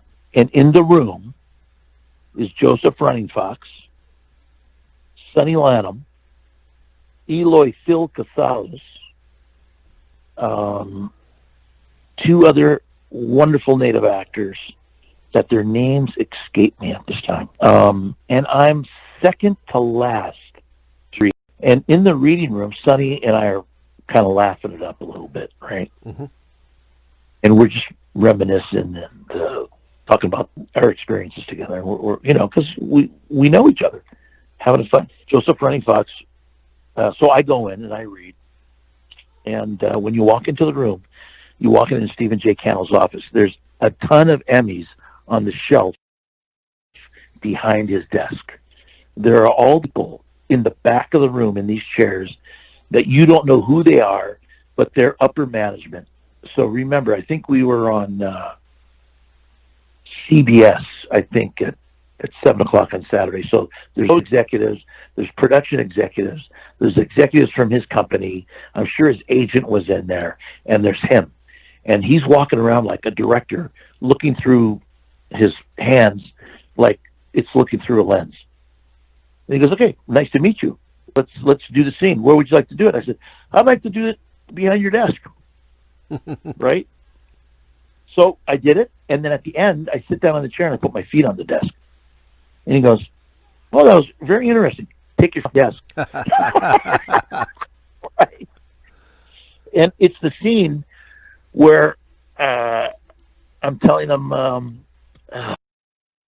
gosh, that he'll George Foreman, a black man living in the United States and knows about money and works hard and comes up with a hammer machine. Donald Trump, another guy who loses all his money, blah, blah, blah, blah, blah. Why? America's a great country. Isn't it Dutch Dixon, where any man at him is a shot at how he's going to make his life turn out? It's when he wants to hire me to go find Reno Reigns. It's that scene. Yeah, you tell him that he's got to pay you big wampum to catch him for right. you. Right, and then the very last line I say, so and I kind of ad-lib that a little bit. So I read it, and I'm go outside, and Joseph Running Fox, who I know, he played Geronimo. Joseph Running Fox, great guy. So I go walking out, and then Barbara Clayman says, Branscombe, can you stay? I said, sure. So I stay, and then Joseph Running Fox goes in. He does his reading. He gets out, and I say, take care, brother. And he goes, you got it. And he walks out. And I'm sitting there for about 20 minutes. And that's a long 20 minutes. Stephen J. Cannell comes walking out, and he goes, hey, man. Well, welcome, Bobby Six-Killer. You got the job. Nice. And I go, really? He goes, yeah, do me a favor. Don't ad-lib so much. I worked really hard to write all those words on that page. I go, yes, sir. And that was the story of how I got that job. Now, after that, I find out it's Lorenzo, right? Mm-hmm. And I'm glad I made the choice I did just to kind of play him like me. But you got to remember that Reno was written as Clint Eastwood, right? Okay. Bobby Six-Killer was written kind of like Clint Eastwood. I went the other way. I just kind of said, I think this guy's, he's got to be fun. And I just played him fun. And it worked because everybody else was going to play him like this. Mm-hmm. And, and that's how it was written. It was written that way. Now, you had met... So I took a shot. And, I mean, you were great. I liked the fact that you played it for a laugh. It broke things up. But, you had met Lorenzo. We'd covered, before. You met Kathleen before, or was this your first time meeting and working with her? First time. So listen, I got to tell you something. Bobby Six-Killer was not written in the original draft. It was another guy, and he was a black guy. Then Steven was watching Dances with Wolves on TV at home in Pasadena, and he decided to make Bobby Six-Killer. And that's how that all happened. And in the old West, we find out you were Bobby Four-Killer. That's right. That was fun. And that's one of those deals, right, where I played the guy who said tonic or whatever. Yeah, like a miracle cure. Same thing, but you were pulling the same bottle out for everything different that you offered. Yeah, and that's when, the ad-lib thing kind of played to my advantage because it was written wonderfully. I'm going to always say that about the writers. But if you're able to add your salt and pepper magic to it, and you got to talk like this, come on down and buy a little bottle of this thing. It'll make your hair grow longer. And, you put a little dance in your foot, And which was fun. Would you agree, though, that Reno Reigns was the world's dumbest cop? Wow. Who said that? Well, I'm saying that because when I went back and watched all of them, if you remember in the opening, when he's brought in to, like the credits say, to testify against other cops gone bad, and he's telling Dudley how he's got first-hand accounts of how, murder for hire, prostitution, drugs. He never had a wire or anything. All he was going to do was use his own words in court. Basically his word against someone else. All that undercover work, and he never bothered to record anything. So I thought that was poor police work on Reno Reigns' part there. We saved it for the last episode, which I directed that. Yes, you did do the very final one where you finally got the dirt on Dutch Dixon. Right, I directed it. One thing I got to ask, because, times are so much different now than they were then. In a lot of episodes, Dutch or other people, they would always call you Cochise. Now, that can be taken as a term of endearment if you're a biker, a term of a badass. Some people deem it to be a racist term. Did you have any problem with that, being called that in certain episodes? I think the guys who were doing it, they did it as a contradictive saying. They meant to offend me, right? Mm-hmm. Like I remember when what's his name called me Cochise. He's a great actor too. I can't remember his name right now. Black actor who was also the chief on Hawaii Five-0, and that's when he called me Cochise, right? So he's and I fire back to him a great line. Which contradicts what he just got done doing. Hey, man, you try to hit me with some of this negative stuff? Let me tell you, this is how your life's going to end up. You keep that route. And then I let him know. Ticks him off, and then the fight's on. You see what I mean? Mm-hmm. So, he who throws the first stone, be careful you don't end up getting hit behind the head with a shovel. You know what I mean? Mm-hmm. And that's kind of so me personally, I didn't have a problem with it. And they didn't do it a lot. They did it. They did it. Did prove a point. And the person that was saying it was ignorant and was trying to get to the next step. And Bobby Sixkiller kind of taught him a lesson, right? He always, times. And in the first episode, you meet. The lovely Kathleen Kinmont. She's your half sister, and I liked how you guys all had your trademark. Like Lorenzo would do the spinning kick, in her short shorts, or the high kick, and you always did the big Aikido clothesline. Was that a Seagal tribute tossed in there? Well, so I got lucky, I guess. The guy who's getting clothesline is the guy who's selling it. You know what I mean? Mm-hmm. And Denny Pierce, a great stunt guy, sold that clothesline like you'll never. And then there was another guy named Dane Farwell, who was a friend of Denny's. And one time, Denny Pierce wasn't available. And he said, hey, let Dane do it. And I said, okay. Because you got to sell it. I mean, oh, yeah. I'm going to give you the inertia to take it. And then I'll throw my left hand on the small of your back to keep you up. You know what I mean? Mm-hmm. Because usually what happens when you clothesline a guy, he goes straight down. His feet never goes up in the air. You got to get your feet up in the air, up in the front of you, right? So when you clothesline somebody, he can just crumble. You know what I mean? And you don't want that. Then you're not selling it. And the key is to put, I threw it with my right. You put your left hand on the small of his back to kind of leverage him.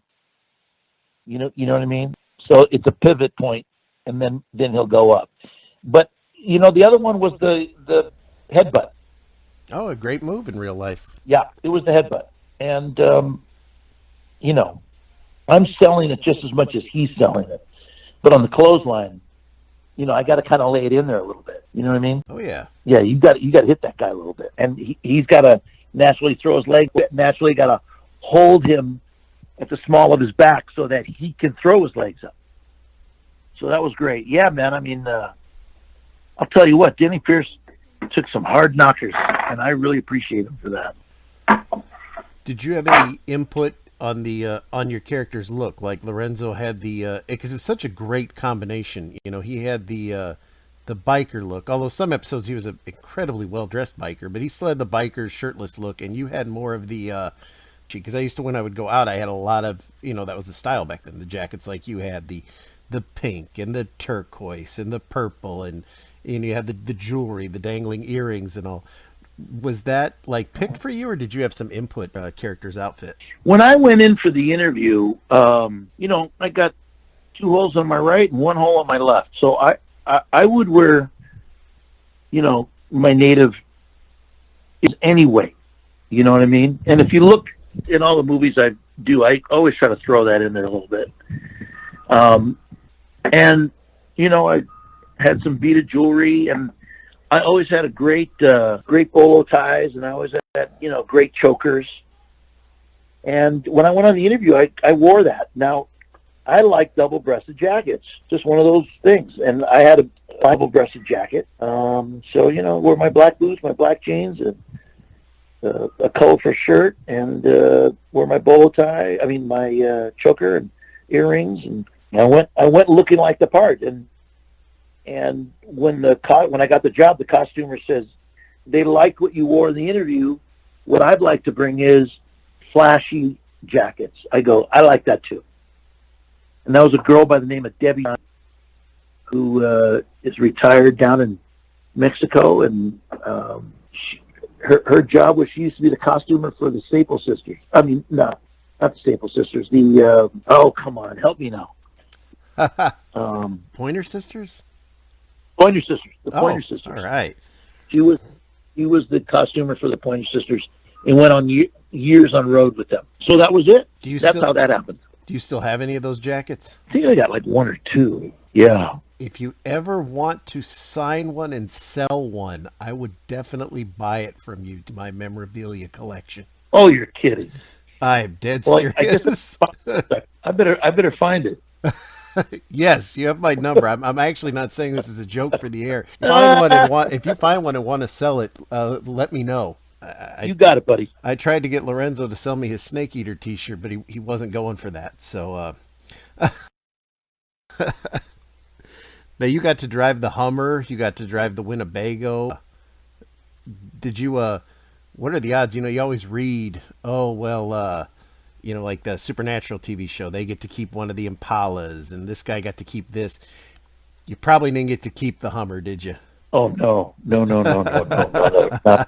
But I did get to jump it. So there you go. Oh, nice. I jumped it 69 feet from the top of the ramp to where it landed. So there you go. Or was it the bottom of the ramp? I don't know. I think it was the top of the ramp. Do you remember that episode? I remember quite a few chases with the Hummer. I remember it going in the air a few times. I remember once it got totaled out. Yeah. So I was chasing a guy named Jimmy Ortega, great stunt guy. He was on the ATV, and we were doing all the scenes at the beach, and I'm yelling at him, you better pull over. So he jumped a berm, and then I came over, and I jumped the berm. And every time I knew Jimmy. He was a good friend of mine. And I said, hey, Jimmy, you know what? Just listen, I'm blind, so I won't see a thing after I come over that hill. So do me a favor. I'm going to take this route. You go left or right of this route, so that when you jump the berm, you don't crash. And then all of a sudden I come down, I crash on top of you. I don't want to do that. He said, okay. So he picked the line. I picked my line. And when I came over the hill, I came over good, and it laid out really nice and flat. You got to remember, when you jump on the front end, is heavier than heck. And that was the one we did at the beach. Now the one we did on the street is when that girl, I fell in love with that girl because I hit her hard, and she had an RX-7 in the movie. And when I hit the ramp, you know, I hit it, but my back tire on the right side caught the back window of the RX-7, and it pitched me. So now my butt's going higher in the air. And I remember when I'm coming down a little high. You know what I mean? Mm-hmm. And I augured in right on my side. Well, thank God I didn't go all the way over. It kind of augured in, boom, fell onto the steering wheel, and to the end. And my wife and kids were there too for that one. And when it was all over, I just sat in my seat going, oh God, like that, right? Because nobody thought that my back tire would hit the roof of the RX-7. Did you? That was a hairy one. Now, did you do a lot of your own stunts on there, or was it kind of limited what they would let you guys do? Because I mean, unfortunately, when you watch the stuff in high def, you can see sometimes different people doing different things. Right. So there was a first unit and a second unit. So when we're filming first unit and they're going to go to second unit, we can't be there. But on first unit, when we shot the action, it was me and Lorenzo. And then when Lorenzo had to do some of them long shots on him and the Harley, he had a couple great doubles. He had Paul Lane, and then he had, what's the other guy's name? Great motorcycle guys. And then on second unit, I had Jeff Cadiente over there one time, a couple. And I'm naming all these stunt guys because, these are the long-sung heroes behind the scenes, you know what I mean? Mm-hmm. And who else did I have behind there? That's about it for right now. So it was good. It was good. Now, when your character became... your character always was not the comic relief because you were badass, but like you said, you played it a little more fun. As it moved into the 5th season, after Kathleen Kinmont had left, you did become the big focal point of the humor in the show. And they brought in Sandra D to play Sandy, which was genius because I liked how she did your online video bounty hunter course. I told her she needs to add that to her resume because she's the only person that's completed the Bobby Six Killer Train at Home bounty hunter course. I know the 5th season had moved to USA. Any different filming it, or did everything still stay the same, just different network for you guys? We went to USA in season 3, I think, if I'm correct. Season 1 and 2, I think we did that syndicated early act Saturday at 7 o'clock. Mm-hmm. And then we went to USA season 3, 4, and 5. Stephen Cannell also sold his company to New Line. New Line then sold to Fox. And then here's a little thing. Stephen J. Cannell was a smart businessman as well. He owned some owner-operator stations. He owned television stations. And they were part of the independent stations out there, what they call O&Os. And when Stephen sold to New Line, it was part of the deal. I'm sorry, not New Line. What am I talking about? It wasn't New Line. It was New World. And then New World got sold by Fox. And those stations that Stephen once owned became Fox affiliates. Mm. You see what I mean? Mm-hmm. And then they bought Stephen's opportunities, like his past writing shows that he created and Renegade. And I think a lot of people thought that Stephen was going to fall under a production deal with Fox, but that never happened. So we went to USA. I don't really know all the ins and outs of it. I'm just going to kind of tell you what hearsay that I know, but that's kind of what happened. So we went to USA, and on season 5, I don't know if Lorenzo told you this or not, but we could have gone years. Oh yeah, he said he envisioned it going 2-3 more years. Yeah, we could have gone 2 more years. I've got my thoughts about why we didn't go 2 more years, but sometimes it's money. But I couldn't tell you. And I shot the last episode, not in the sequence of being in the last episode. So before we got to the last episode, right, I was number 21 in the 5th season of shooting 22. I shot 21, and And the idea was, if you remember, me and Lorenzo look at the camera. I said, hey, you know what, buddy? Let's just look at the camera. We got Dutch. Let's go. Let's look at the camera. And I go, Yep, you light your cigars. You know that? We light our cigars, and we look at the lens, and we walk right through. And then in the sunset, it's the Hummer and the Harley. Mm-hmm. Yes, like you're both going to look for him. Mm-hmm. Right. Never done that before. Right? No, it's always just we always ended him riding off. It's always been the Harley. And that was shot in second unit. So that wasn't me and Lorenzo. That was photo dumps. Okay? And then we get to the last episode, and Perry Huseman is directing that last episode. And on the 5th day of the 6th day of filming, they announce, I started crying like you would believe, because you got relationships there, you got family there, you've seen people get born, you've seen Bernie Smith name his kid Reno. You see people get Kenny Gibb, our original director of photography. No, I'm sorry, he wasn't our original. Jim Bagdonis Jr. was our original director of photography. He also did Hunter, and he did our first year. But after that, we did Kenny Gibb, and Kenny Gibb was on the show forever, and he died. He died on the show. So, we had births, we had deaths, we had divorces, we had our elders of people in our show pass away. So you become a family, and you're living together 16 hours a day. You know what I mean? You guys were a family. That was the one thing that I've always said is you, Lorenzo and Kathleen were all. The chemistry was natural. You could tell that you guys truly did care about each other, and I think that's what helped really set that show apart so highly. Did he tell you about a pack we had? He did not. So we had a pack, and this is when we are filming that first week. Okay?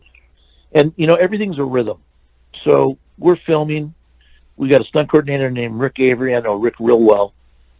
And we're there, and we're trying to find our rhythm. We're a band. And if you listen to James Brown music, James Brown, his tempo is syncopated, and it's quick, and he lays it out flat. And he knows if the band's rhythm section sucks or it's right on, because he doesn't play on the downbeat. He plays on all these other beats, right? Now, if you listen to Frank Sinatra, when he phrases his music, he's behind the tempo. He's just behind it a little bit. He's not right on it. So we're all trying to find our tempo. We're all trying to find our rhythm. We're all trying to find how we're going to play music together. So I kind of came up with this idea, and I said, look, and I got me and Kathleen Lorenzo, and it wasn't a big thing. It wasn't like saying, I want to have a pack with you guys. I said, look, let's do something. And here's what it is.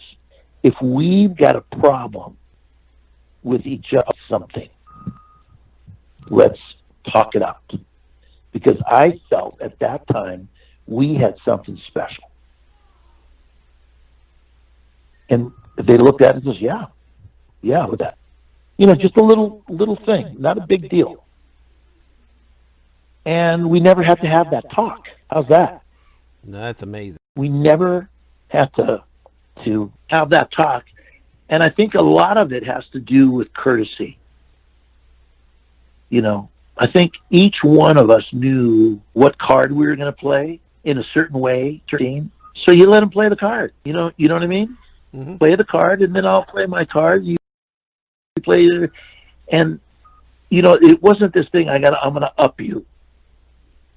I've been on those movies where an actor, I don't want you to say that line like that because you're not giving me my positioning over here.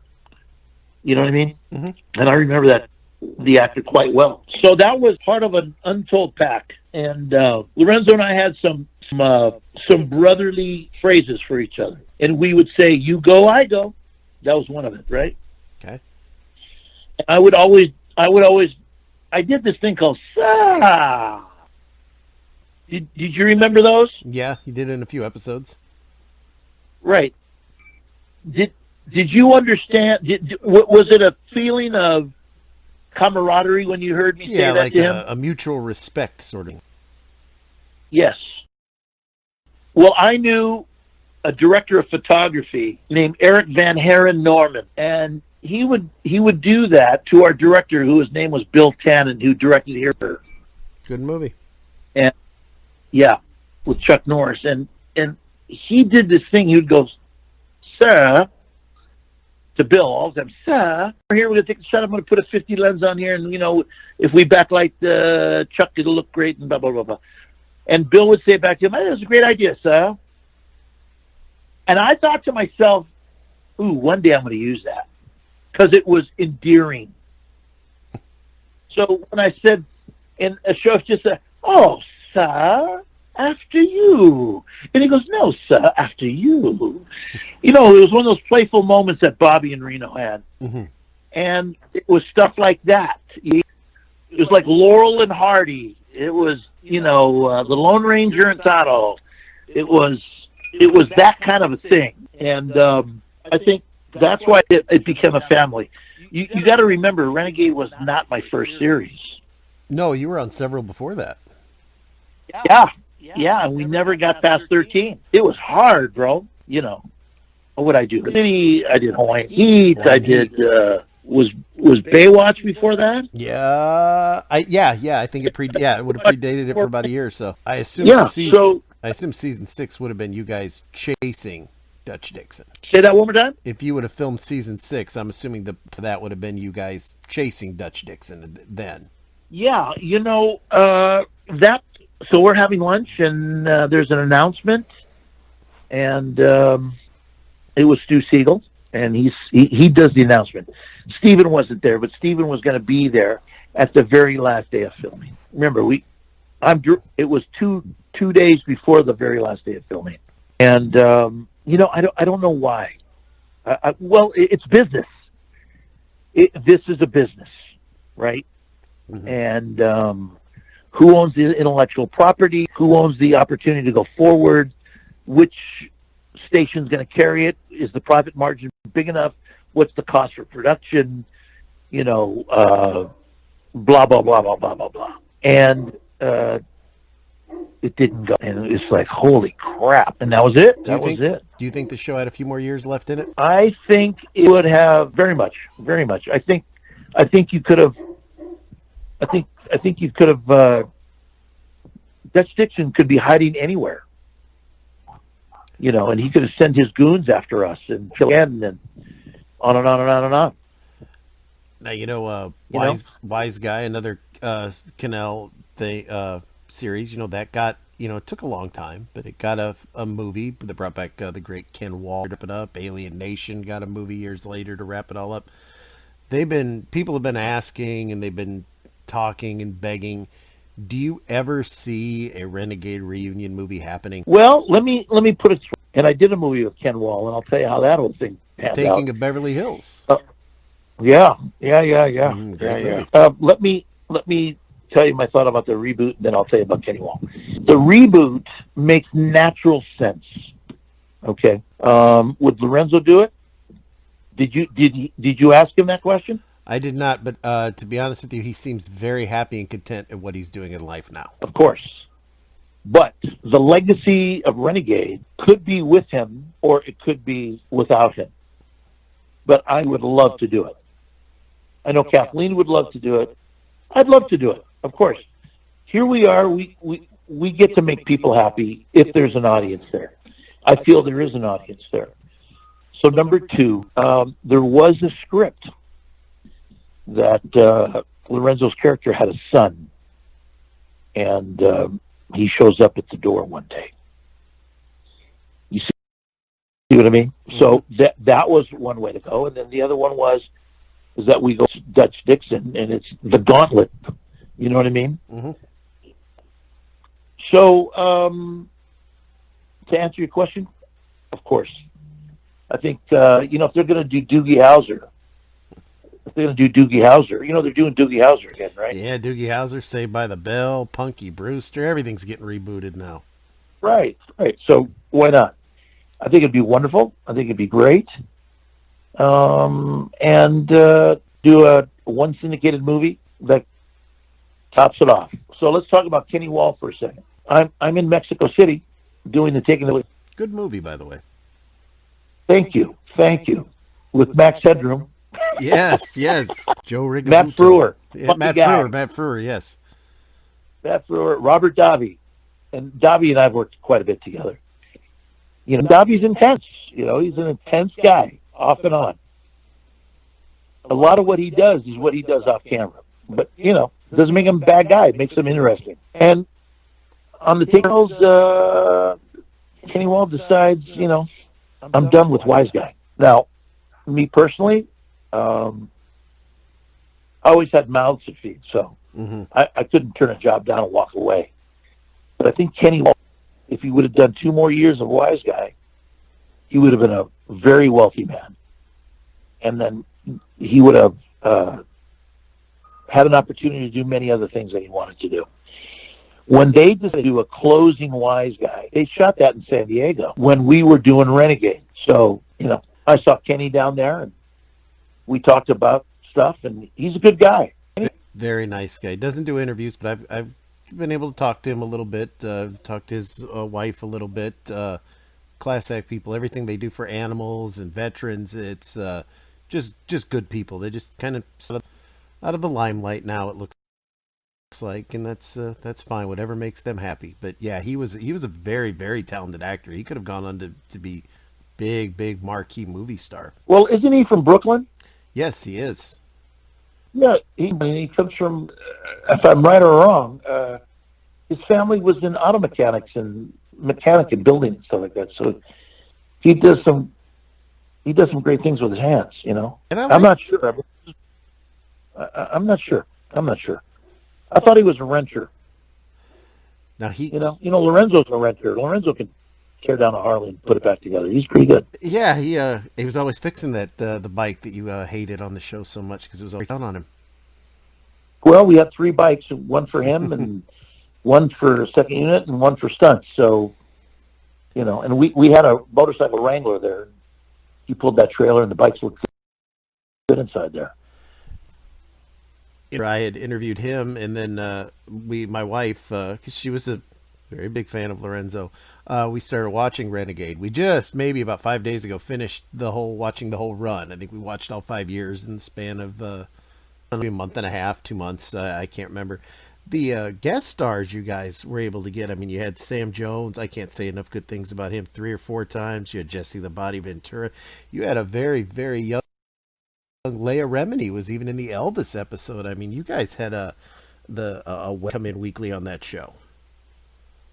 Wayne Newton. Oh yeah. Frankie Avalon. Barry Bonds. Yeah, he was on there Ron twice. Ely. Yeah. Yeah. Ron Ely had. Oh man. Yeah, Tiny Lister. We had some Tiny Lister. Stephen Williams. Oh, we had what's his name on there from Green King. Oh, come on, he has passed away now.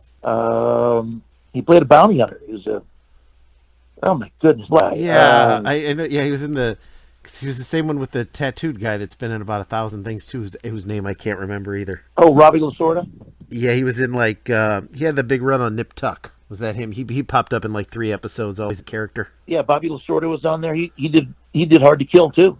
Oh yeah, that's right. Right in the very beginning in the convenience store. And then we had oh god, that was in Jiminy Crickets. I haven't thought about these names in so many years. Christina Elise, who I always had a crush on. Oh, I can't even remember this guy's name. Old cowboy actor, been around a long time. Jones, LQ Jones. Is that what we're talking about? LQ Jones. LQ Jones, who I believe is still around. Yeah, he is. I looked him up. He is still alive. And look at the guy that was in Cool, the guy with no eyes. That guy was terrific. Anyway, Frankie, did I say Frankie Avalon and Wayne Newton? Yes, they both hired you from the Las Vegas. Yeah. Wayne Newton, he's great and everything. So hold on. The first episode, first episode I directed, I got to hire Danny Trejo. Oh, I love Danny Trejo. That's right. He didn't have the long hair yet, and just the one big tattoo on his stomach. Got shot in the beginning there, monsters. So I tell Danny Trejo, I said, Danny, you're going to do the scene. You're going to take your shirt off, and I'm going to start on the tattoo on your chest. I'm going to pull back, and I'm going to see you, and you're going to go, and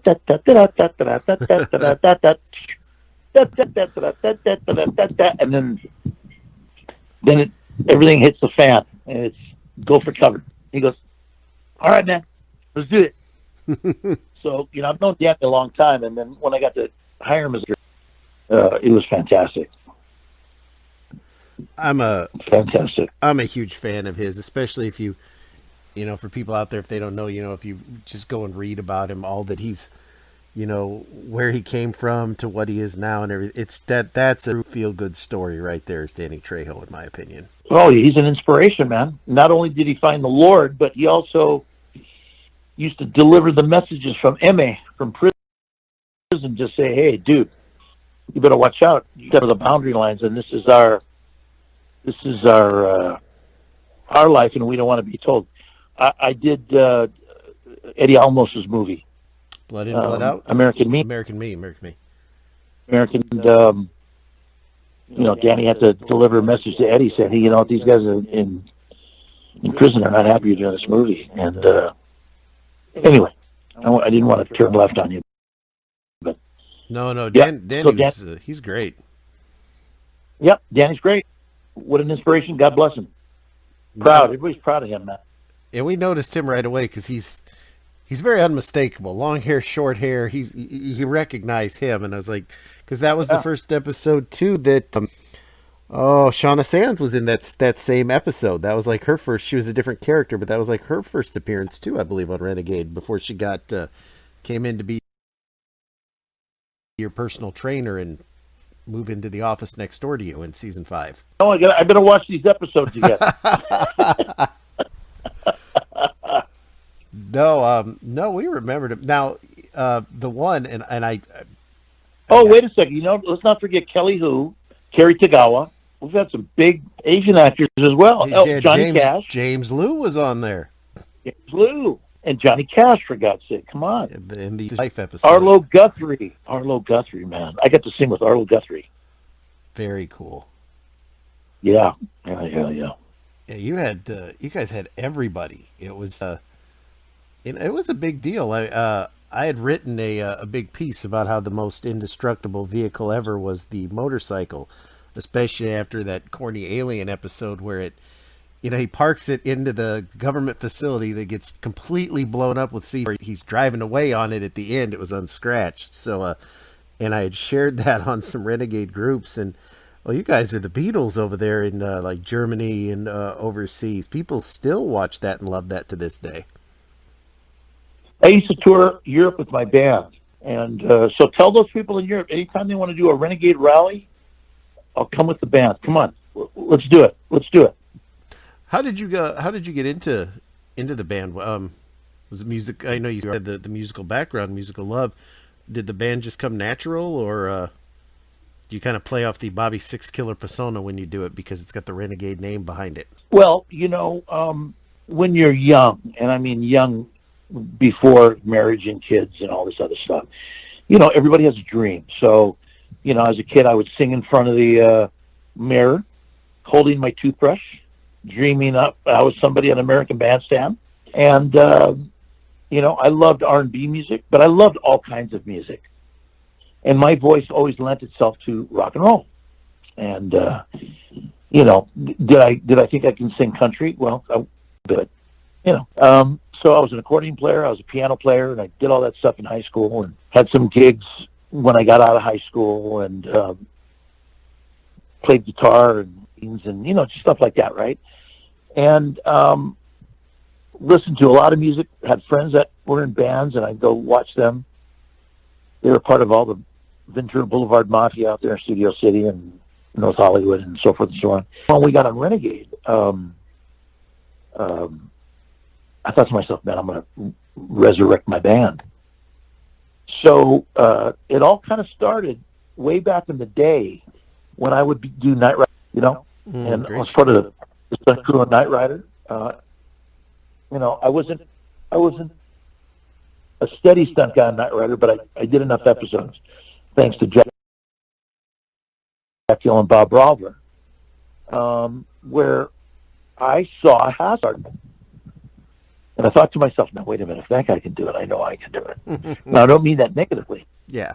But, I felt that I had a little more musical training than, I don't know. What David has is great charisma.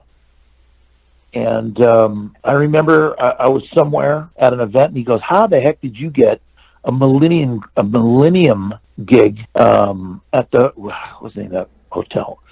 Caddy corner to the MGM. Is that the Flamingo? I think it might be the Flamingo. On New Year's. And I go, oh man, I got a great booker. He goes, I can't even get in there. But I'm sure Hasselhoff, a lot of these guys, they're heavier price than mine. So I started the band, and I was at the right place at the right time, and I kept working. And I started playing casinos and a lot of hay bales.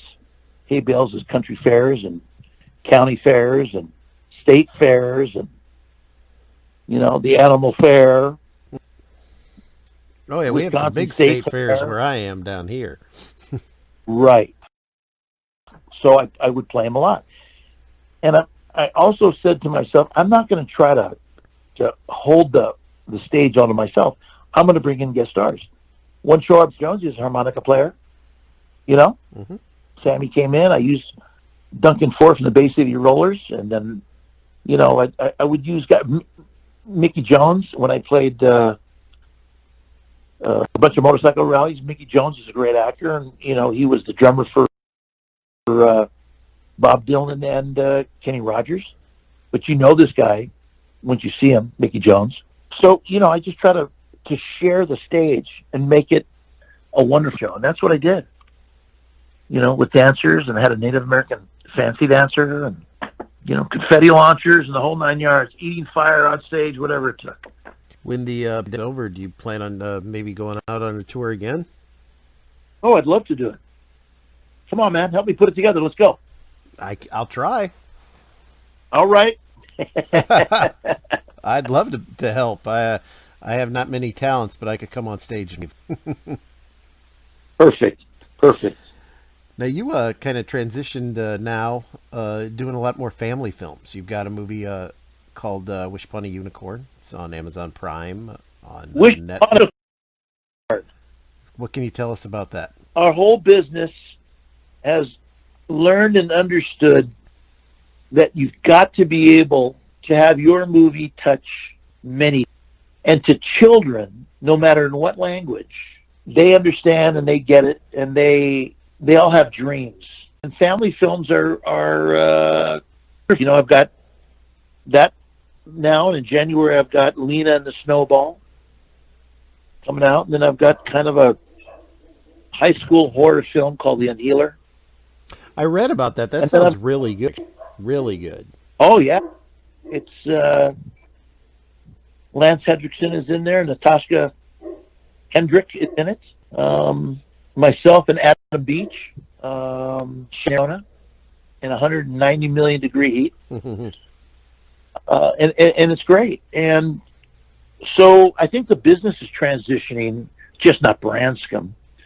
I'm riding the waves much. On Netflix there's a little movie called Soul Surfer, which is another family film that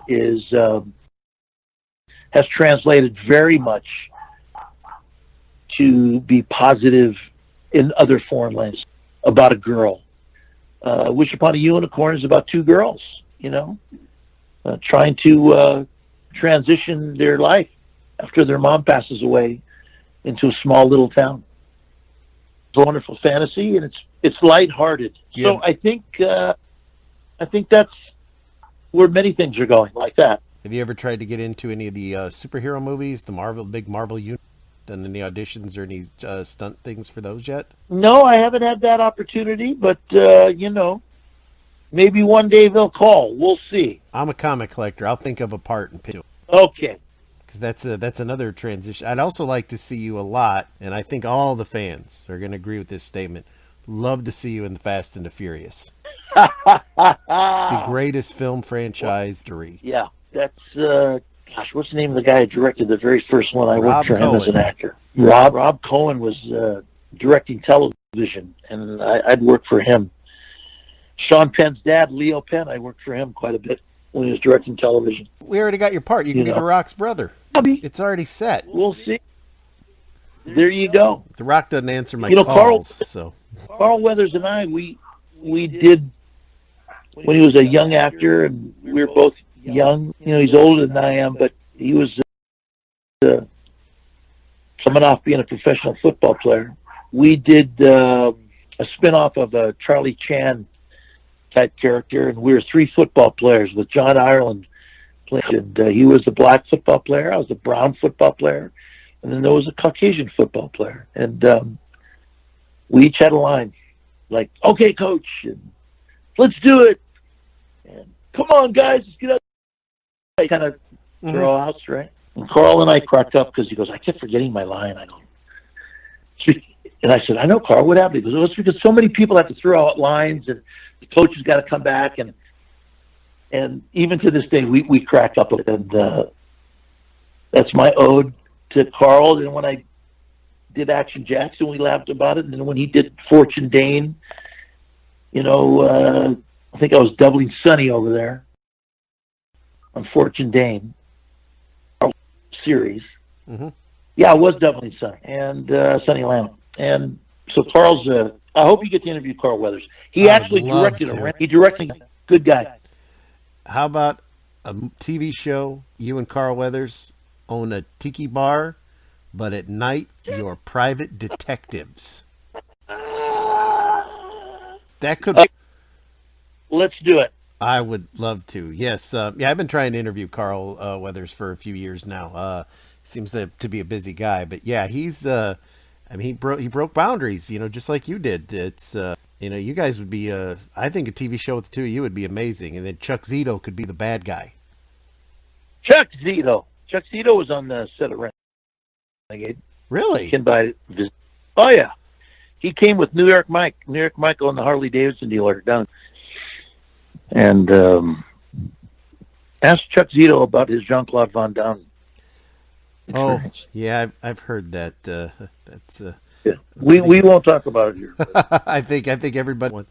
Okay. I've taken up 2 hours of your time, so I have to end this on just a 2 quick questions. Number 1. Okay, and then I'll share some with you at the end. Go ahead. Chuck Norris, because you worked with all these people. So question 1, Chuck Norris, Jean-Claude Van Damme, Steven Seagal, all get into a fight. Who's going to win that fight in real life? My money's on Chuck. Well, Chuck is a wonderful trained fighter. But he is in a style which is offensive, right? Mm-hmm. They stalk and attack. Jean-Claude Van Damme is a great kata man. There's a big difference. And I'm not taking anything away from Jean-Claude, but he's a kata and big dancers. Mm-hmm. He was in Breakin' too, for those Steven, who don't remember. Yeah. Steven is redirection. He's defensive. So you must go to him.